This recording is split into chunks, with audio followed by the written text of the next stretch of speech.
ಪ್ರಕೃತಿರನ್ಯಥಾಭಾವೋ ನ ಕಥಂಚಿತ್ ಭವಿಷ್ಯತಿ. ಇಲ್ಲಿ ಮೂಲಭೂತವಾಗಿರ್ತಕ್ಕಂಥ ಪ್ರಕೃತಿ ಮತ್ತೆ ತೋರಿಕೊಳ್ಳೋದು, ಎರಡಕ್ಕೂ ತೋರಿಕೊಳ್ಳೋದನ್ನು ಧರ್ಮ ಅಂತ ಕರೆದಿದ್ದಾರೆ. ಇದನ್ನು ಪ್ರಕೃತಿ ಎಂದು ಕರೆದು ಈ ಎರಡಕ್ಕೂ ವ್ಯತ್ಯಾಸವನ್ನು ಹೇಳಿ, ಇದು ಅದಾಗಲಾರದು, ಅದು ಇದಾಗಲಾರದು. ಸ್ವಭಾವೇನಾಮೃತೋ ಯಸ್ಯ ಧರ್ಮೋ ಗಚ್ಚತಿ ಮರ್ತ್ಯತಾಂ ಕೃತಕೇನಾಮೃತಸ್ತಸ್ಯ ಕಥಂ ಸ್ಥಾಸ್ಯತಿ ನಿಶ್ಚಲಃ. ಸ್ವಭಾವೇ ಬೆನ್ಬೇಕಾ ಕೊಡ್ತೀನಿ ಇನ್ನೊಂದು ಇದೆಯಾ ಅವ್ರದ್ದಿರುತ್ತೆ. ಪುರುಷೋತ್ತಮರಾಯರ ಹತ್ರ ಇಟ್ಟಿರ್ತಾರೆ, ಪುರುಷೋತ್ತಮರಾಯರ ಹತ್ರ ಇಟ್ಟಿರ್ತಾರೆ.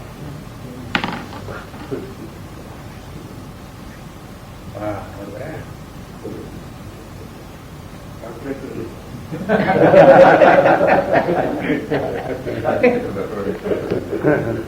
ಯಾರ್ಯಾರಿಗೆ ಏನೇನು ಬೇಕೋ ಅದೆಲ್ಲ ಇಟ್ಟಿರ್ತಾರೆ. ಯೋ ಯದಿಚ್ಛತಿ ತಸ್ಯ ತದ್.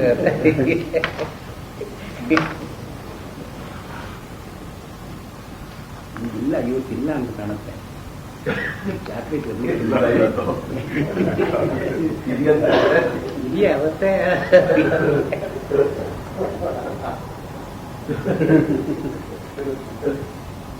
ಸ್ವಭಾವೇನ ಅಮೃತಃ ಯಸ್ಯ ಧರ್ಮಃ ಗಚ್ಚತಿ ಮರ್ತ್ಯತಾಂ ಕೃತಕೇನ ಅಮೃತಃ ತಸ್ಯ ಕಥಂ ಸ್ಥಾಸ್ಯತಿ ನಿಶ್ಚಲಃ. ಇಲ್ಲಿ ಯಸ್ಯ ತಸ್ಯ ಅನ್ನೋ ಮಾತುಗಳಿಗೆ ಒಂದು ಎರಡು ವಿಧವಾಗಿ ಅರ್ಥವನ್ನು ಹೇಳ್ತಾರೆ.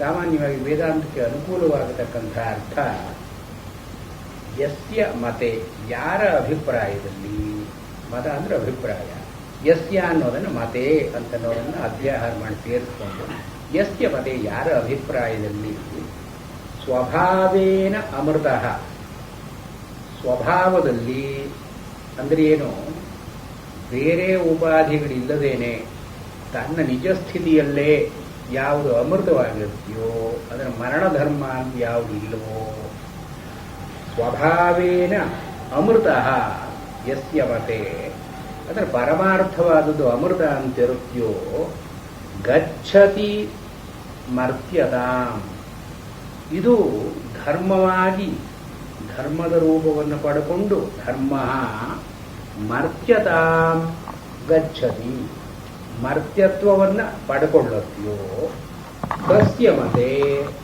ಅವರ ಅಭಿಪ್ರಾಯ. ಎರಡನೇ ಪಾದದಲ್ಲಿ ತಸ್ಯ, ಅವರ ಮತದಲ್ಲಿ, ಅಭಿಪ್ರಾಯದಲ್ಲಿ ಕೃತಕೇನ ಅಮೃತ, ಮತ್ತೆ ಅದನ್ನು ಅಮೃತ ಮಾಡಬೇಕು ಅಂತಂದರೆ ಕೃತಕವಾಗಿ ನಾವೇನಾದರೂ ಮಾಡಬೇಕು. ಇದು ಹೀಗೆ ಮಾಡಿದಾಗ ಕಥಂ ಸ್ಥಾಸ್ಯತಿ ನಿಶ್ಚಲಃ, ಅದು ಅಮೃತವಾಗಿಯೇ ಇರುತ್ತೆ ಅಂತ ಯಾವ ನಂಬಿಕೆ? ನಿಶ್ಚಲಃ ಅಂದರೆ ಯಾವ ಚಲನೆ ಇಲ್ಲದೆ, ಯಾವ ವಿಕಾರ ಇಲ್ಲದೆ, ಕಥಂ ಅಂದರೆ ಕೃತಕವಾಗಿ ಅಮೃತವಾಗಿ ಮಾಡಲ್ಪಟ್ಟಿದ್ದು ಅಮೃತವಾಗಿಯೇ ಹೇಗೆ ಉಳ್ಕೊಳ್ಳುತ್ತೆ? ಅದು ಉಳ್ಕೊಳ್ಳೋದು ಸಾಧ್ಯ ಇಲ್ಲ. ಇದು ಸ್ವಲ್ಪ ಶ್ಲೇಷೆಯನ್ನು ಹೊಂದಿರತಕ್ಕಂಥ ಇದು ಕಾರಿಕೆ. ಕಾರಿಕೆಗಳಲ್ಲಿ ನಾವು ಸ್ಥೂಲವಾಗಿ ಏನು ಗಮನಿಸಬಹುದು, ಕೆಲವು ಕಾರಿಕೆಗಳು ಮಹಾಯಾನ ಮಾಧ್ಯಮಿಕ ಪಂಥಕ್ಕೆ ಹೋಗುವಂಥ, ಸರಿ ಹೋಗುವಂಥ, ಇದರ ಮಾತುಗಳನ್ನು ಸ್ವಲ್ಪ ವ್ಯತ್ಯಾಸವನ್ನು ಮಾಡಿಯೋ ಅಥವಾ ಈ ಮಾತುಗಳ ಇಟ್ಕೊಂಡು ಮಾಧ್ಯಮಿಕ ಕಾರಿಕೆ, ಚಂದ್ರಕೀರ್ತಿಯ ಇದು ಬೌದ್ಧ ಗ್ರಂಥಗಳಲ್ಲಿ ನಾವು ನೋಡ್ತೀವಿ. ಇನ್ನು ಕೆಲವು ಬೌದ್ಧ ಗ್ರಂಥಗಳಲ್ಲಿ ಇಲ್ಲದೇ ಇರತಕ್ಕಂಥ ವಾಕ್ಯಗಳು ಅಥವಾ ಅಭಿಪ್ರಾಯಗಳು ವೇದಾಂತಕ್ಕೆ ಹೊಂದಿಕೊಳ್ಳುವ ಹಾಗೆ ಮಾಡತಕ್ಕಂಥ ಪ್ರಯತ್ನ. ಇಲ್ಲಿ ಇದು ಮಾಂಡುಕ್ಯ ಕಾರಿಕೆಯಲ್ಲಿ ಅಲಾತ ಶಾಂತಿ ಪ್ರಕರಣದ ಸ್ವಾರಸ್ಯ ಮೊದಲೇ ಹೇಳಿದ್ನಲ್ಲ, ರಿಕನ್ಸಿಲಿಯೇಷನ್. ಎರಡು ವಿರುದ್ಧವಾದ ಅಭಿಪ್ರಾಯಗಳಿಗೆ ಒಂದು ಸಮನ್ವಯವನ್ನು, ಸಾಮರಸ್ಯವನ್ನು ಉಂಟು ಮಾಡತಕ್ಕಂಥದ್ದು ಇದರ ಪರ್ಪಸ್. ಇದನ್ನು ಮತ್ತೆ ಹೇಳಿದ್ದಾರೆ. ನ ವಿವಾದ, ಇದಕ್ಕೆ ವಿವಾದ ಇಲ್ಲ, ನಾವೆಲ್ಲರನ್ನೂ ಸೇರಿಸ್ಕೊಂಡು ಹೋಗ್ತೀವಿ. ಇದರಲ್ಲಿ ಸೇರಿಸ್ಕೊಂಡು ಹೋಗೋದರಲ್ಲಿ ಈ ಬೌದ್ಧ ಧರ್ಮ ಮತ್ತು ವೇದಾಂತ ಮುಖ್ಯವಾಗಿ ಎರಡು, ಸಾಂಖ್ಯ ನ್ಯಾಯ ವೈಶೇಷಿಕ ಇದರ ಅಭಿಪ್ರಾಯಗಳು ಇದೆ. ಇಲ್ಲಿ ಮುಖ್ಯವಾಗಿ ಇರ್ರಿಕನ್ಸೈಲಬಲ್ ಅಂತ ಯಾವುದು ತೋರಿಸುತ್ತೆ, ಯಾವುದು ತೋರುತ್ತೆ ಅಂದರೆ ವೇದಾಂತ ಒಂದು ಪಕ್ಷದಲ್ಲಿ, ಮಹಾಯಾನ ಬೌದ್ಧರ ಮಾಧ್ಯಮಿಕ ಒಂದು ಏನು ವಿರುದ್ಧವಾದಂತಹ ಅಭಿಪ್ರಾಯ ಏನು ಅಂದರೆ, ಇವರು ವೇದಾಂತದಲ್ಲಿ ಒಂದು ಪರಮಾರ್ಥ ಅಂತ ಒಂದು ಹೇಳ್ತಾರೆ, ಅದನ್ನು ಆತ್ಮ ಅಂತ ಕರೀತಾರೆ, ಬ್ರಹ್ಮ ಅಂತ ಕರೀತಾರೆ. ಬ್ರಹ್ಮ ಅಂತ ಆತ್ಮ ವೈ ಬ್ರಹ್ಮ, ಆತ್ಮನೇ ಬ್ರಹ್ಮ ಅಂತ ಪರಮಾರ್ಥ ಅಂತ ಒಂದು ಇದೆ. ಆ ಪರಮಾರ್ಥ ಇರೋದರಿಂದ ಜಗತ್ತು ಇತ್ಯಾದಿಗಳು ಬಂದಿದೆ ಅಂತ ಸತ್ಕಾರ್ಯವಾದವನ್ನು ಹಿಡಿದು ಬ್ರಹ್ಮ ಅಂತ ಇದೆ, ಜಗತ್ತು ಅಂತ ಇದೆ. ಜಗತ್ತಿಗೆ ಸತ್ಯತ್ವ ಏನು ಅಂತ ವೇದಾಂತದಲ್ಲಿ ಜಿಜ್ಞಾಸೆ ಮಾಡೋದು ವಿನಃ ಬ್ರಹ್ಮನನ್ನು ಕುರಿತು ಜಿಜ್ಞಾಸೆ ಇಲ್ಲ. ಇವಾಗ ಅಧಾತೋ ಬ್ರಹ್ಮ ಜಿಜ್ಞಾಸ ಅಂತ ಒಂದು ಸೂತ್ರ ಇದ್ರೂ ಕೂಡ ಬ್ರಹ್ಮ ಇದಾನೆಯೋ ಇಲ್ಲವೋ ಅಂತನೋ ಜಿಜ್ಞಾಸೆ ಇಲ್ಲ ಅಲ್ಲಿ. ಅಧಾತೋ ಬ್ರಹ್ಮ ಜಿಜ್ಞಾಸ ಅಂತನೋ ಮೊದಲನೇ ಸೂತ್ರದಲ್ಲಿ ಈ ಬ್ರಹ್ಮನ ಅಸ್ತಿತ್ವವನ್ನು ಕುರಿತು ಜಿಜ್ಞಾಸೆ ಅಂತ ಅಲ್ಲ, ಬ್ರಹ್ಮನ ಸ್ವರೂಪವನ್ನು ಕುರಿತು ಜಿಜ್ಞಾಸೆ. It is axiomatically assume that Brahman exist. ಆ ಒಂದು ಪಾಸ್ಟುಲೇಷನಲ್ ಮೆಥಡ್, ಬ್ರಹ್ಮ ಅಂತನೋ ಇದ್ದಾನೆ, ಅದನ್ನು ಆಚಾರ್ಯರು ಅಭ್ಯಾಸ ಭಾಷ್ಯದಲ್ಲೇ ತೋರಿಸಿದ್ದಾರೆ. ಮತ್ತು ಇಲ್ಲಿ ಮೊದಲು 1, 2ನೇ ಸೂತ್ರಗಳಲ್ಲಿ ಈ ಆತ್ಮ ಅಂತನ್ನೋನನ್ನು ಯಾರು ಸಂಶಯ ಪಡೋದು ಸಾಧ್ಯ? Who can doubt his own self? ಒಂದು ವೇಳೆ ಅವನು ತನ್ನ ಆತ್ಮನನ್ನ ಅವನು ಸಂಶಯವಾಗಿ ಕಂಡರೂ ಕೂಡ ಯಾರು ಸಂಶಯವಾಗಿ ಕಾಣ್ತಾನೋ ಅವನೇ ಆತ್ಮ. ಅದೇನು, ಆತ್ಮನನ್ನ ಯಾರೂ ಕೂಡ ಈ ಪಾಸ್ಟುಲೇಟ್ ಅಲ್ಲ ಅಂತ ಹೇಳೋದು ಸಾಧ್ಯ ಇಲ್ಲ. ಮತ್ತು ಆಚಾರ್ಯರು ಹೇಳ್ತಾರೆ ಆತ್ಮ ಆಚ ಬ್ರಹ್ಮ, ಈ ಆತ್ಮನನ್ನೇ ಬ್ರಹ್ಮ ಅಂತ ನಾವು ಕರೆಯೋದು. So by a postulational method they accept the existence of Brahma. Brahma ಇದಾನೆಯೇ ಇಲ್ಲವೇ ಅಂತ ವೇದಾಂತದಲ್ಲಿ ಎಲ್ಲಿಯೂ ಜಿಜ್ಞಾಸೆ ಇಲ್ಲ. ನ್ಯಾಯದಲ್ಲಿ ಬರುತ್ತೆ, ವೈಶೇಷಿಕರು ಮಾಡ್ತಾರೆ. ಈ ವೇದಾಂತಿಗಳು ಮಾತ್ರ ಎಲ್ಲಿಯೂ ಕೂಡ ಬ್ರಹ್ಮ ಇದಾನೆಯೋ ಇಲ್ಲವೋ ಅಂತನೋ ಜಿಜ್ಞಾಸೆ ಇಲ್ಲ. ಇರೋ ಬ್ರಹ್ಮನ ಸ್ವರೂಪ ಏನೋ ಇದು ಜಿಜ್ಞಾಸೆ. ಅದಾದೋ ಬ್ರಹ್ಮ ಜಿಜ್ಞಾಸ ಅಂದರೆ ಬ್ರಹ್ಮಣ ಸ್ವತಃ ಇರತಕ್ಕ ಬ್ರಹ್ಮನ ಸ್ವರೂಪ ಏನು ಇದರ ಜಿಜ್ಞಾಸೆ. ಜ್ಞಾತು ಇಚ್ಛಾ ಜಿಜ್ಞಾಸ. ಇದು ಈ ಪರಮಾರ್ಥವನ್ನು ಒಪ್ಪಿಕೊಂಡೇ ವೇದಾಂತಿಗಳು ಹೊರಡ್ತಾರೆ. ಈ ಮಾಧ್ಯಮಿಕ ಬೌದ್ಧರೋ, ಅದರ ಮಾಧ್ಯಮಿಕ ಯೋಗಾಚಾರ, ವಿಜ್ಞಪ್ತಿ ಮಾತೃತ, ಇವರಲ್ಲಿ ಪರಮಾರ್ಥ ಅಂತ ಒಂದು ಒಪ್ಪಿಕೊಂಡ್ರೂ ಕೂಡ ಈ ಪರಮಾರ್ಥ ನಮ್ಮ ಅನುಭವದಲ್ಲಿ ಬರತಕ್ಕಂಥ ಆತ್ಮ ಅಲ್ಲ. ಪರಮಾರ್ಥ ಅಂತ ಒಪ್ಪಿಕೊಳ್ತಾರೆ. ಈ ಪರಮಾತ್ಮನನ್ನ ಅಹಮಿದಂ ಮಮೇದಂ ಅಂತನ್ನೋ ಮಾತುಗಳಿಗೆ ವಿಷಯವಾಗಿ ನಾವು ಆತ್ಮ ಅಂತ ವೇದಾಂತದಲ್ಲಿ ಹೇಳ್ತೀವಲ್ಲ, ಇದನ್ನು ಅವರು ಒಪ್ಪೋಲ್ಲ. ಅದನ್ನು ಶೂನ್ಯ ಅಂತ ಕರೀತಾರೆ. ಯಾಕೆಂದ್ರೆ ನೀವು ಅದರ ವಿಷಯ ಏನೂ ಹೇಳೋಕ್ಕಾಗಲ್ಲ. ಶೂನ್ಯ ಅಂತ ಅನ್ನೋ ಮಾತಿಗೆ ಅವರು ಕೊಡೋ ಅರ್ಥ ಏನು? ಅವ್ಯಾಕೃತಂ ಅಚಿಂತ್ಯಂ ಇತಿ ಶೂನ್ಯ ಶಬ್ದಸ್ಯ ಈ ಶೂನ್ಯ ಅಂತ ಅನ್ನೋ ಮಾತಿಗೆ ಅರ್ಥ ಏನು? ಯೋಚನೆ ಮಾಡೋದು ಸಾಧ್ಯ ಇಲ್ಲ ಅವನು, ಅಚಿಂತ್ಯ. ಮತ್ತು ಯಾವ ಮಾತಿನಿಂದಲೂ ಕೂಡ ಬಿಡಿಸಿ ಇವನು ಹೀಗೆ ಅಂತ ವ್ಯಾಕರಣ ಮಾಡಿ ಹೇಳೋದು ಸಾಧ್ಯ ಇಲ್ಲ. ವ್ಯಾಕರಣ ಅಂದ್ರೇನು?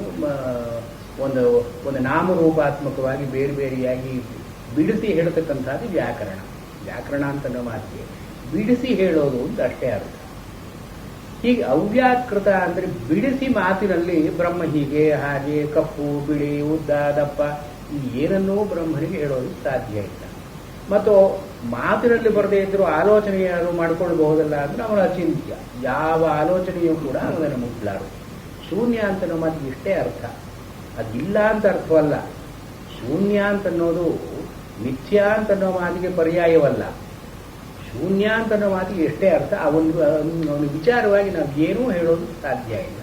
ಅದನ್ನೇ ವೇದಾಂತದಲ್ಲಿ ನಿರ್ಗುಣ ಅಂತ ಕರೀತಾರೆ. ನಿಷ್ಕಲ, ನಿರ್ಗುಣ ಅಂತ ಕರೆದಿದ್ದನ್ನು ಇವರು ಈ ವೇದಾಂತಿಗಳು ಅನುಭವವನ್ನು ತೋರಿಸಿ, ಅನುಭವದಿಂದ ನಾವು ಈ ಆತ್ಮಸತ್ತಾತ್ವವನ್ನು ನಾವು ಒಪ್ಪಿಕೊಳ್ಳಬೇಕು. ಶಂಕರಾಚಾರ್ಯರ ವೇದಾಂತವನ್ನು ಕುರಿತು ಹೇಳೋದಾದರೆ ಮಿಕ್ಕಾದ ವೇದಾಂತಿಗಳು ಬೇರೆ ಬೇರೆ ಹೇಳ್ತಾರೆ. ಅಂತ ವೇದಾಂತದ ಮೊದಲ ಹಂತದಲ್ಲಿ ಶಂಕರಾಚಾರ್ಯರು ಇವಾಗ ಆತ್ಮ ಅಂತ ಇದ್ದಾರೆ, ಆತ್ಮನನ್ನು ಯಾರೂ ಕೂಡ ಸಂಶಯದಿಂದ ಕಾಣೋದು ಸಾಧ್ಯ ಇಲ್ಲ. ಈ ಆತ್ಮ ಅಂತನೋನೇ ಬ್ರಹ್ಮ. ಈ ಆತ್ಮನ ಸ್ವರೂಪ ಏನು? ಇಂದ್ರಿಯಗಳ ಜೊತೆ ಮನಸ್ಸಿನ ಜೊತೆ ಸೇರಿರತಕ್ಕಂಥ ಜಾಗೃತ ಸ್ವರೂಪದಲ್ಲಿ ಆತ್ಮ ಅಂತಲ್ಲ. ಅಥವಾ ಈ ಇಂದ್ರಿಯಗಳ ವ್ಯಾಪಾರ ಮುಗಿದು ಬಾಹ್ಯಾರ್ಥ ಸನ್ನಿಕರ್ಷ ಇಲ್ಲದೇ ಇದ್ದಾಗ ಕೇವಲ ಮಾನಸಿಕವಾಗಿ ಮನಸ್ಸಿನ ಉಪಾಧಿಯಿಂದ ಆಗತಕ್ಕಂತಹ ಸ್ವಪ್ನದಲ್ಲಿ ಇರತಕ್ಕವನು ಅಲ್ಲ. ಈ ಇಂದ್ರಿಯಗಳ ವ್ಯಾಪಾರ ಮುಗಿದು ಬಾಹ್ಯಾರ್ಥ ಸನ್ನಿಕರ್ಷ ಇಲ್ಲದೇ ಇದ್ದಾಗ ಕೇವಲ ಮಾನಸಿಕವಾಗಿ ಮನಸ್ಸಿನ ಉಪಾಧಿಯಿಂದ ಆಗತಕ್ಕಂತಹ ಸ್ವಪ್ನದಲ್ಲಿ ಇರತಕ್ಕವನು ಅಲ್ಲ. ಇಂದ್ರಿಯಗಳು ಮನಸ್ಸು ಎಲ್ಲವೂ ಕೂಡ ವಿರತವಾಗಿ ತನ್ನಲ್ಲಿ ತಾನಿರತಕ್ಕಂತಹ ಸುಷುಪ್ತಿ ಅವಸ್ಥೆಯಲ್ಲಿ ಆತ್ಮನ ಸ್ವರೂಪವನ್ನು ನೀವು ನೋಡಬಹುದು. ಅಂದರೆ ಶಂಕರಾಚಾರ್ಯರು 3 ಅವಸ್ಥೆಗಳನ್ನು ಹೇಳಿ, ಈ 3 ಅವಸ್ಥೆಗಳಲ್ಲಿ ಜಾಗೃತ ಸ್ವಪ್ನ ಎರಡೂ ಕೂಡ ವಿಕಾರವಾದದ್ದು, ಸುಷುಪ್ತಿ ಅಂತ ಅನ್ನೋದು ಸಹಜವಾದದ್ದು, ಅದನ್ನು ಪ್ರಕೃತಿ ಅಂತ ಕರೀತಾರೆ. ಸುಷುಪ್ತಿ ಪ್ರಕೃತಿ ಉಚ್ಯತೆ ಅಂತ ಸೂತ್ರ ಭಾಷ್ಯದಲ್ಲಿ ಅವರು ಈ ಸುಷುಪ್ತಿ ಅವಸ್ಥೆಯನ್ನೇ ಪ್ರಕೃತಿ ಅಂತ ಕರೀತಾರೆ. ಜಾಗೃತ ಸ್ವಪ್ನಗಳು ವಿಕೃತಿ, ಅಂದ್ರೆ disturbances of the state of quiescence, waking as well as dream. ಎರಡೂ ಡಿಸ್ಟರ್ಬೆನ್ಸ್. ಯಾಕೆಂದ್ರೆ ಈ ಎರಡರಲ್ಲಿ ಒಂದು ಅಭಾವ ಅಂತ ಒಂದು ಉಂಟು, ಇದು ಹೋಗಲಾಗಿ ಅದರ ಸುಷುಪ್ತಿಯಲ್ಲಿ ಅಭಾವ ಅಂತ ಅನ್ನೋದಿಲ್ಲ, ಅದಕ್ಕೆ ಈ ಬಾಧ ಅಂತ ಅನ್ನೋದಿಲ್ಲ. ಆದ್ದರಿಂದ ಸುಷುಪ್ತಿಯೇ ಪ್ರಾಕೃತವಾದ ಸ್ಥಿತಿ. ಉಪನಿಷತ್ತುಗಳಲ್ಲಿ ಹೇಳ್ತಾರೆ, ಸ್ವಮ್ಮಪೀತೋ ಭವತಿ ಸ್ವಪಿತಿ ತ್ಯಾಚಕ್ಷತೆ. ಮಲ್ಕೊಂಡ್ರವರನ್ನ ಸ್ವಪಿತಿ ಅಂತ ಸಂಸ್ಕೃತದಲ್ಲಿ ಹೇಳ್ತೀವಿ ನಾವು. ಸ್ವಪಿತಿ ಅಂದ್ರೆ ಏನು ಅರ್ಥ, ಏನು ಸಂಸ್ಕೃತದಲ್ಲಿ? ತನ್ನಲ್ಲಿ ತಾನು ಹೋಗಿದ್ದಾನೆ. ಸ್ವಮ್ಮಪೀತೋ ಭವತಿ, ಅವನು ಹೊರಗಿನ ಪ್ರಪಂಚದಲ್ಲಿ ಇಲ್ಲ, ದೇಹದಲ್ಲಿ ಇಲ್ಲ, ಅವನು ತನ್ನಲ್ಲಿ ತಾನು ಇದ್ದಾನೆ. ನಿದ್ರೆ ಮಾಡ್ತಾ ಇದ್ದಾಗ ಸುಷುಪ್ತಿಯಲ್ಲಿ ಸ್ವಂ ಅಪೀತೋ ಭವತಿ ಸ್ವಪಿತಿ ಇತಿ ಆಚಕ್ಷ. ಇದನ್ನು ಸ್ವಪಿತಿ ಅಂತನೋ ಮಾತಿಗೆ ಅರ್ಥ. ಅದರಿಂದ ಆಚಾರ್ಯರೇನು ಹೇಳ್ತಾರೆ, ನಮ್ಮ ಅನುಭವದಲ್ಲಿಯೇನೆ ಆತ್ಮಸತ್ತಾಕ ಅಂದ್ರೆ ಆತ್ಮ ಇದೆ ಅಂತನ್ನೋದನ್ನು ನಾವು ಗ್ರಹಿಸಬೇಕು. ಈ ಆತ್ಮನನ್ನ ಮೀರಿ ಬ್ರಹ್ಮ ಅಂತ ಇಲ್ಲ. ಈ ಜಾಗೃತ ಅವಸ್ಥೆಯಲ್ಲಿ ಬರತಕ್ಕಂತಹ ಜಗತ್ತು, ಸ್ವಪ್ನದಲ್ಲಿ ಬರತಕ್ಕಂತಹ ಒಂದು ಕಾಲ್ಪನಿಕವಾದ ಒಂದು ಅಂತಃಪ್ರಜ್ಞ, ಇದೆರಡೂ ಕೂಡ ವಿಕಾರಗಳು. ಈ ವಿಕಾರಗಳನ್ನು ವ್ಯವಹಾರ ಅಂತ ಕರೀತಾರೆ. ಈ ಪರಮಾರ್ಥ ವ್ಯವಹಾರ ಎರಡು ಬೇರೆ ಬೇರೆ ನೆಲೆ ಅಂತನ್ನೋದು ವೇದಾಂತದಲ್ಲಿ ಹೇಳ್ತಾರೆ. ಪರಮಾರ್ಥ ಅಂತನ್ನೋದರಲ್ಲಿ ನಿಷ್ಕಲ, ಅಚಿಂತ್ಯ, ನಿರ್ಗುಣ ಇತ್ಯಾದಿಯಾಗಿ ಹೇಳಬಹುದು.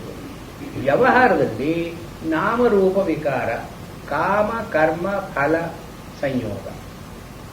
ಇದು ವ್ಯವಹಾರ ಪ್ರಪಂಚದಲ್ಲಿ ಇವೆಲ್ಲ ಇದೆ, ಪರಮಾರ್ಥದಲ್ಲಿ ಇಲ್ಲ. ಆದ್ದರಿಂದ ಅಲ್ಲಿ ವೇದಾಂತಿಗಳೇನು ಹೇಳ್ತಾರೆ, ಆತ್ಮಸತ್ತ, ಆತ್ಮ ಇದ್ದಾನೆ, ಮತ್ತು ಆತ್ಮನಿಗೆ ಪ್ರಕೃತಿಯಿಂದ ಇದ್ದದ್ದು ಸುಷುಪ್ತಿ ಅವಸ್ಥೆಯಲ್ಲಿ ಇರತಕ್ಕಂತಹ ಒಂದು ಅನುಭವ. ಅಲ್ಲಿ ಏನು ನಾನು ಅಂತನ್ನೋ ಅನುಭವವೂ ಇಲ್ಲ. ನಿದ್ರೆ ಮಾಡ್ತಿರೋನು ನಾನು ನಿದ್ರೆ ಮಾಡ್ತೀನಿ ಅಂತನ್ನೋ ಅನುಭವ ಅವನಿಗಿಲ್ಲ, ಜಗತ್ತಿನ ಬೋಧ ಅವನಿಗಿಲ್ಲ. ಇಂಥ ಸ್ಥಿತಿಯೇ ಪರಮಾರ್ಥ ಸ್ಥಿತಿ ಅಂತ ಆಚಾರ್ಯರು ವೇದಾಂತವನ್ನ ಹೀಗೆ ಪರಮಾರ್ಥ ವ್ಯವಹಾರ ಎರಡೂ ಭಿನ್ನವಾಗಿದೆ. ಈ ವ್ಯವಹಾರದ ಬಾಧ ಪರಮಾರ್ಥ, ಪರಮಾರ್ಥದ ಬಾಧ ವ್ಯವಹಾರ ಅಲ್ಲ. ಇಲ್ಲಿ ಬಾಧ ಅಂತನ್ನೋ ಮಾತಿಗೆ ರಜ್ಜು ಅಂದರೆ ಹಗ್ಗದಲ್ಲಿ ನಾವು ಹಾವು ಕಾಣುತ್ತೆ, ಈ ಹಾವು ಕಾಣಿದ್ದು ಧರ್ಮ, ಆದರೆ ರಜ್ಜು ಹಗ್ಗ ಇರೋದು ವಸ್ತು ಪರಮಾರ್ಥ. ಅದು ಇದು ವ್ಯವಹಾರ, ಹಗ್ಗವಾಗಿ ಅದು ಹಾವಾಗಿ ಕಾಣಿಸ್ಕೊಳ್ತಾ ಇದೆ. ದೀಪ ತಂದರೆ ಹಾವು ಹೊರಟೋಗುತ್ತೆ. ಅಂದ್ರೆ ಏನು, ರಜ್ಜುವಿನಲ್ಲಿ ಸರ್ಪದ ಬಾಧ ಆಯಿತು. ಬಾಧ ಅಂದ್ರೆ ಹೊರಟೋಗೋದು. ತಪ್ಪು ತಿಳುವಳಿಕೆ ಇತ್ತು, ತಪ್ಪು ತಿಳುವಳಿಕೆ ಹೊರಟೋಯ್ತು. ಇದನ್ನು ಬಾಧ ಅಂತ ಕರೀತಾರೆ. ಹಾವು ಹೋಯಿತು, ಹಗ್ಗ ಕಂಡುಕೊಳ್ತು. ವ್ಯವಹಾರ ಬಾಧವಾಯಿತು, ಪರಮಾರ್ಥ ಕಂಡುಕೊಳ್ತು. ಹಾಗೆ ನಾವು ಇವಾಗ ಹಗ್ಗ ಹೋಯಿತು, ಹಾವು ಕಂಡುಕೊಳ್ತು ಅಂತ ಹೇಳೋ ಹಾಗಿಲ್ಲ. ಇದು ಹಗ್ಗಕ್ಕೆ ಬಾಧ ಅಂತಿಲ್ಲ, ಹಾವಿಗೆ ಬಾಧ ಅಂತಿದೆ, ವ್ಯವಹಾರಕ್ಕೆ ಒಂದು ಬಾಧ ಅಂತಿದೆ. ಬಾಧ ಅಂತನೋ ಮಾತು ಸಬ್ಲೇಷನ್, ಎಲಿಮಿನೇಷನ್ ಅಂತ ಇಂಗ್ಲಿಷ್ ಅಂತ. ಅದು ಹೋಗಲಾಗಿ. ಹಾಗೆ ಇದು ವ್ಯವಹಾರದ ಬಾಧವಾದರೆ ಪರಮಾರ್ಥ ಅಂತ ಇದೆ. ಪರಮಾರ್ಥದ ಬಾಧವಾದರೆ ವ್ಯವಹಾರ ಅಂತಿಲ್ಲ. ಈ ವ್ಯವಹಾರದಲ್ಲೂ ಪರಮಾರ್ಥ ಇರಲೇಬೇಕು. ಅಲ್ಲಿ ಹಾವೊಂದು ಕಂಡುಕೊಂಡಾಗಲೂ ಹಗ್ಗ ಇರಲೇಬೇಕು. ಹಗ್ಗ ಅಧಿಷ್ಠಾನ ರೂಪವಾಗಿ ಇರಲೇಬೇಕಲ್ಲ. ಅದು ಹಗ್ಗ ಯಾವ ಕಾಲದಲ್ಲಿಯೂ ಬಾಧವಾಗೋಲ್ಲ. ಅಂದರೆ ಯಾವಾಗಲೂ ತ್ರಿಕಾಲ ಸತ್ಯವಾಗಿ ಯಾವುದಿದೆಯೋ ಅದನ್ನು ಪರಮಾರ್ಥ ಪ್ರಕೃತಿ ಅಂತಂತಾರೆ. ಈ ತೋರಿಕೊಳ್ಳುತ್ತಲ್ಲ ಇದನ್ನು ಕೃತಕ ಅಂತ ಕರೀತಾರೆ. ಇಲ್ಲಿ ಕೃತಕ ಇದು ಮಾತುಗಳು ಬಂತಲ್ಲ, ಇದು ಎರಡು ಮಾತುಗಳನ್ನು ಬೌದ್ಧರು ಉಪಯೋಗಿಸ್ತಾರೆ, ವೇದಾಂತಿಗಳು ಉಪಯೋಗಿಸ್ತಾರೆ. ಆದರೆ ಎರಡು ಮಾತುಗಳಲ್ಲಿರತಕ್ಕಂಥ ಅರ್ಥ ಬೇರೆ ಬೇರೆಯಾಗಿ.